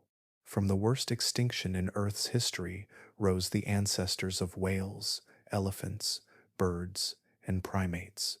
From repeated climate shocks came new ways of living, feeding, and moving. The same forces that shaped those ancient worlds are shaping ours now, and the same principles that governed survival then will determine it again. Those patterns are still with us, written into today's seas and skies. If we look closely at the living world around us, we are not standing in a new age at all. We are walking through the afterglow of a forgotten world, one whose fingerprints are pressed into every forest and field, every coastline and current, every breath of wind that sweeps across the planet. The Paleogene may have ended tens of millions of years ago, but its echoes have never faded. They are woven into the fabric of modern life, shaping the landscapes we know, the creatures we share them with, and even the bodies and minds we inhabit. The most immediate traces of that ancient age live in the diversity that surrounds us. The great herds of hoofed mammals that roam the plains, the horses, antelope, bison, and deer are the descendants of experiments that began in the early Eocene, when small, tentative browsers first ventured into open ground. Their limbs, teeth, and digestive systems carry the imprint of evolutionary decisions made when climates cooled and grasslands spread. The predators that hunt them, from lions on the savanna to wolves in the tundra, rely on strategies forged in that same crucible of change. Coordinated pursuit, patient stalking, bursts of speed honed to match the agility of their prey. In the oceans, the story is even older. Every whale, from the vast blue giants to the acrobatic dolphins, carries within its flippers the skeletal echoes of terrestrial ancestors who once walked on land before taking to the sea during the Paleogene. Even their sonar, their social structures, and their migratory instincts have roots that stretch back to that time. Plants, too, bear the mark of this ancient transformation. Grasses, which were beginning their global expansion in the late Paleogene, now form the backbone of entire biomes, feeding billions of animals and anchoring Earth's most productive ecosystems. Their growth cycles, their silica rich tissues, and their deep root systems still shape the soil and water dynamics of continents. Flowering plants refined their intricate partnerships with pollinators in those ancient forests, forging bonds that still sustain agriculture, forestry, and wild ecosystems alike. The food we eat, the air we breathe, and the landscapes we inhabit all depend on relationships first formed in that long ago world. Even our own species is written into this story. The earliest primates of the Paleogene, with their forward facing eyes, flexible hands, and expanding brains, were not merely adapting to life in the trees. They were laying the foundations for the intelligence, dexterity, and social complexity that would one day make language, culture, and technology possible. The way we grasp a tool, the way we read another's expression, the way we plan and remember all are echoes of adaptations that began in a canopy world filled with predators, fruit, and shifting branches. The Earth itself still follows patterns first set in motion during this time. The slow drift of continents during the Paleogene sculpted the geography of the planet into something close to its modern form. The opening of the Drake Passage between South America and Antarctica allowed the formation of the Antarctic Circumpolar Current, a vast conveyor of water that continues to distribute heat around the globe and regulate climate. The rise of mountain ranges, the isolation of Antarctica, and the development of the first polar ice all initiated oceanic and atmospheric patterns that still dictate rainfall, storm systems, and seasonal rhythms. The climate fluctuations we grapple with today also have deep precedents in the Paleogene. It was an era marked by dramatic shifts in temperature, carbon levels, and ocean chemistry, and those ancient events remain some of our best windows into the future. The most striking example is the Paleocene-Eocene thermal maximum, when a sudden surge of carbon into the atmosphere caused global temperatures to rise by several degrees. Forests advanced toward the poles, ocean circulation changed, and ecosystems reorganized on a planetary scale. The PETM unfolded over thousands of years. Today's carbon rise is far faster, which challenges adaptive timescales in ways no species, including our own, has faced before. Yet this ancient event remains one of our most valuable lessons in how life responds to rapid environmental change. Some species migrated, others evolved, and many vanished, leaving behind a reshaped biosphere. These long echoes remind us that life is resilient, but not unbreakable. The Paleogene revealed that ecosystems can collapse and reassemble, that extinction and innovation often walk side by side. When the environment shifted, food webs rewove themselves, and new species filled empty niches. Yet the pace of change mattered.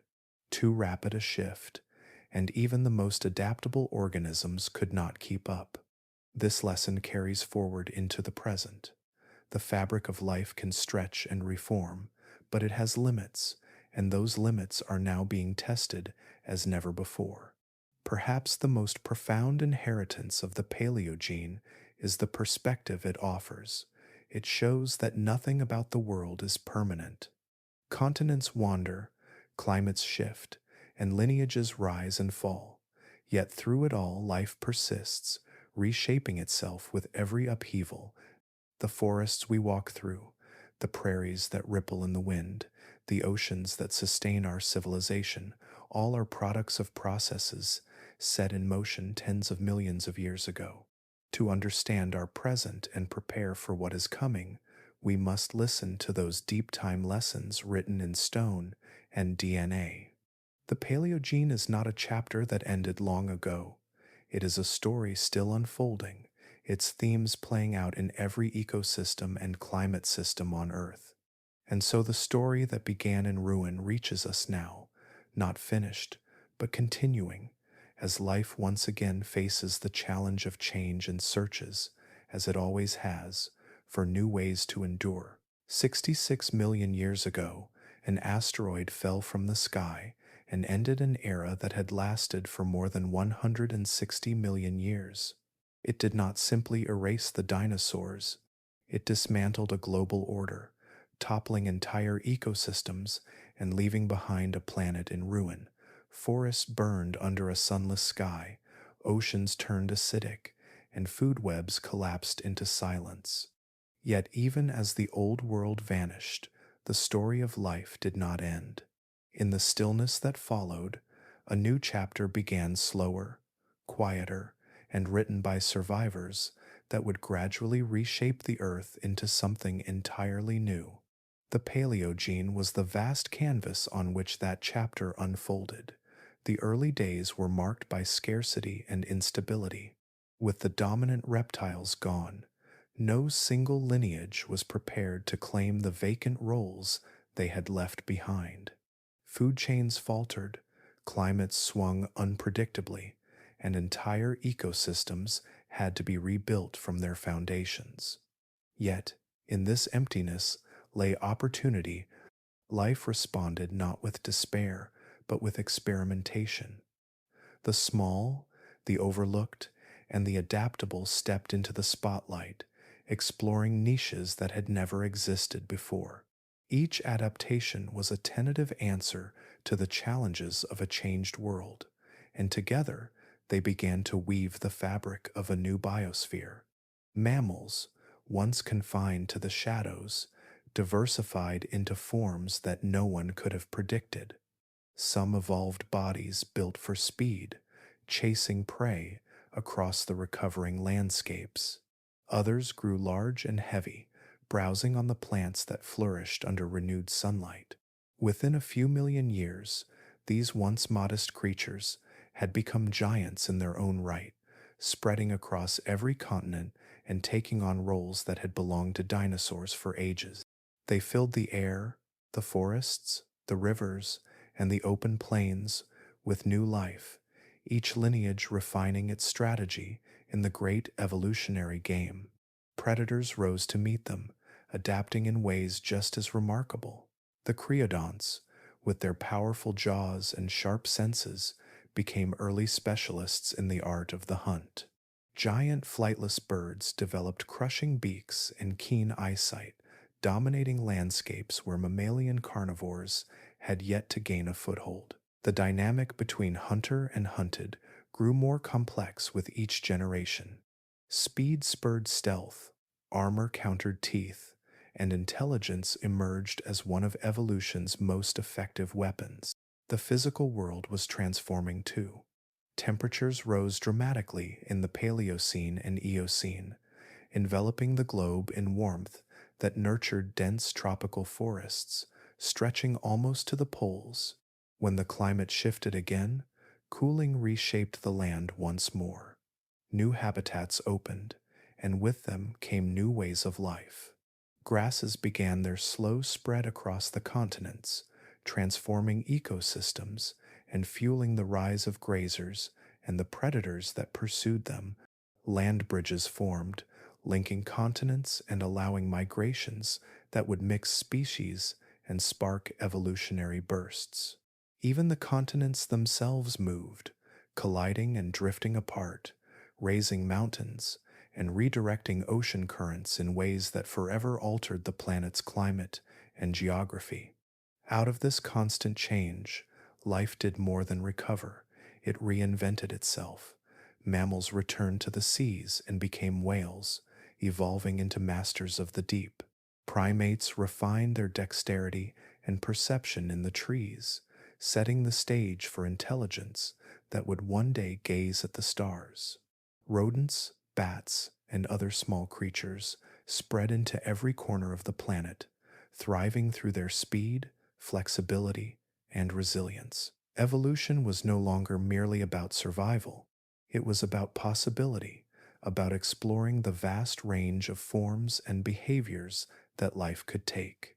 The Paleogene was not a single transformation, but a long sequence of experiments, each building upon those that came before. Many of these attempts ended in failure, leaving no descendants behind.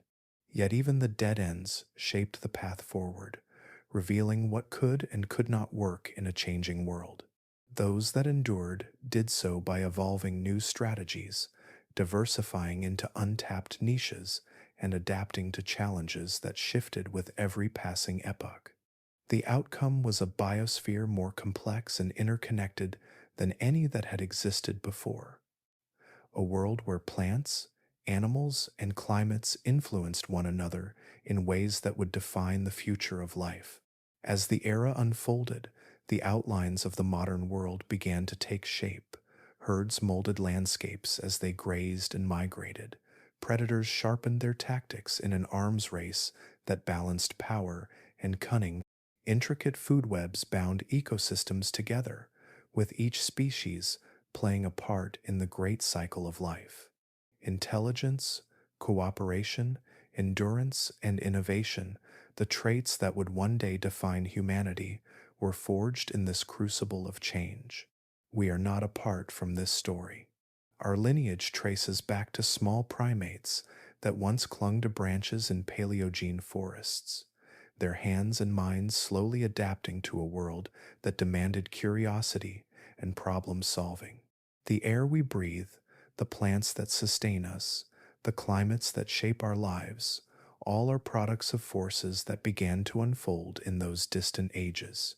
Every tool we wield, every city we build, every thought we think is part of a continuum that stretches back to the moment the dinosaurs fell.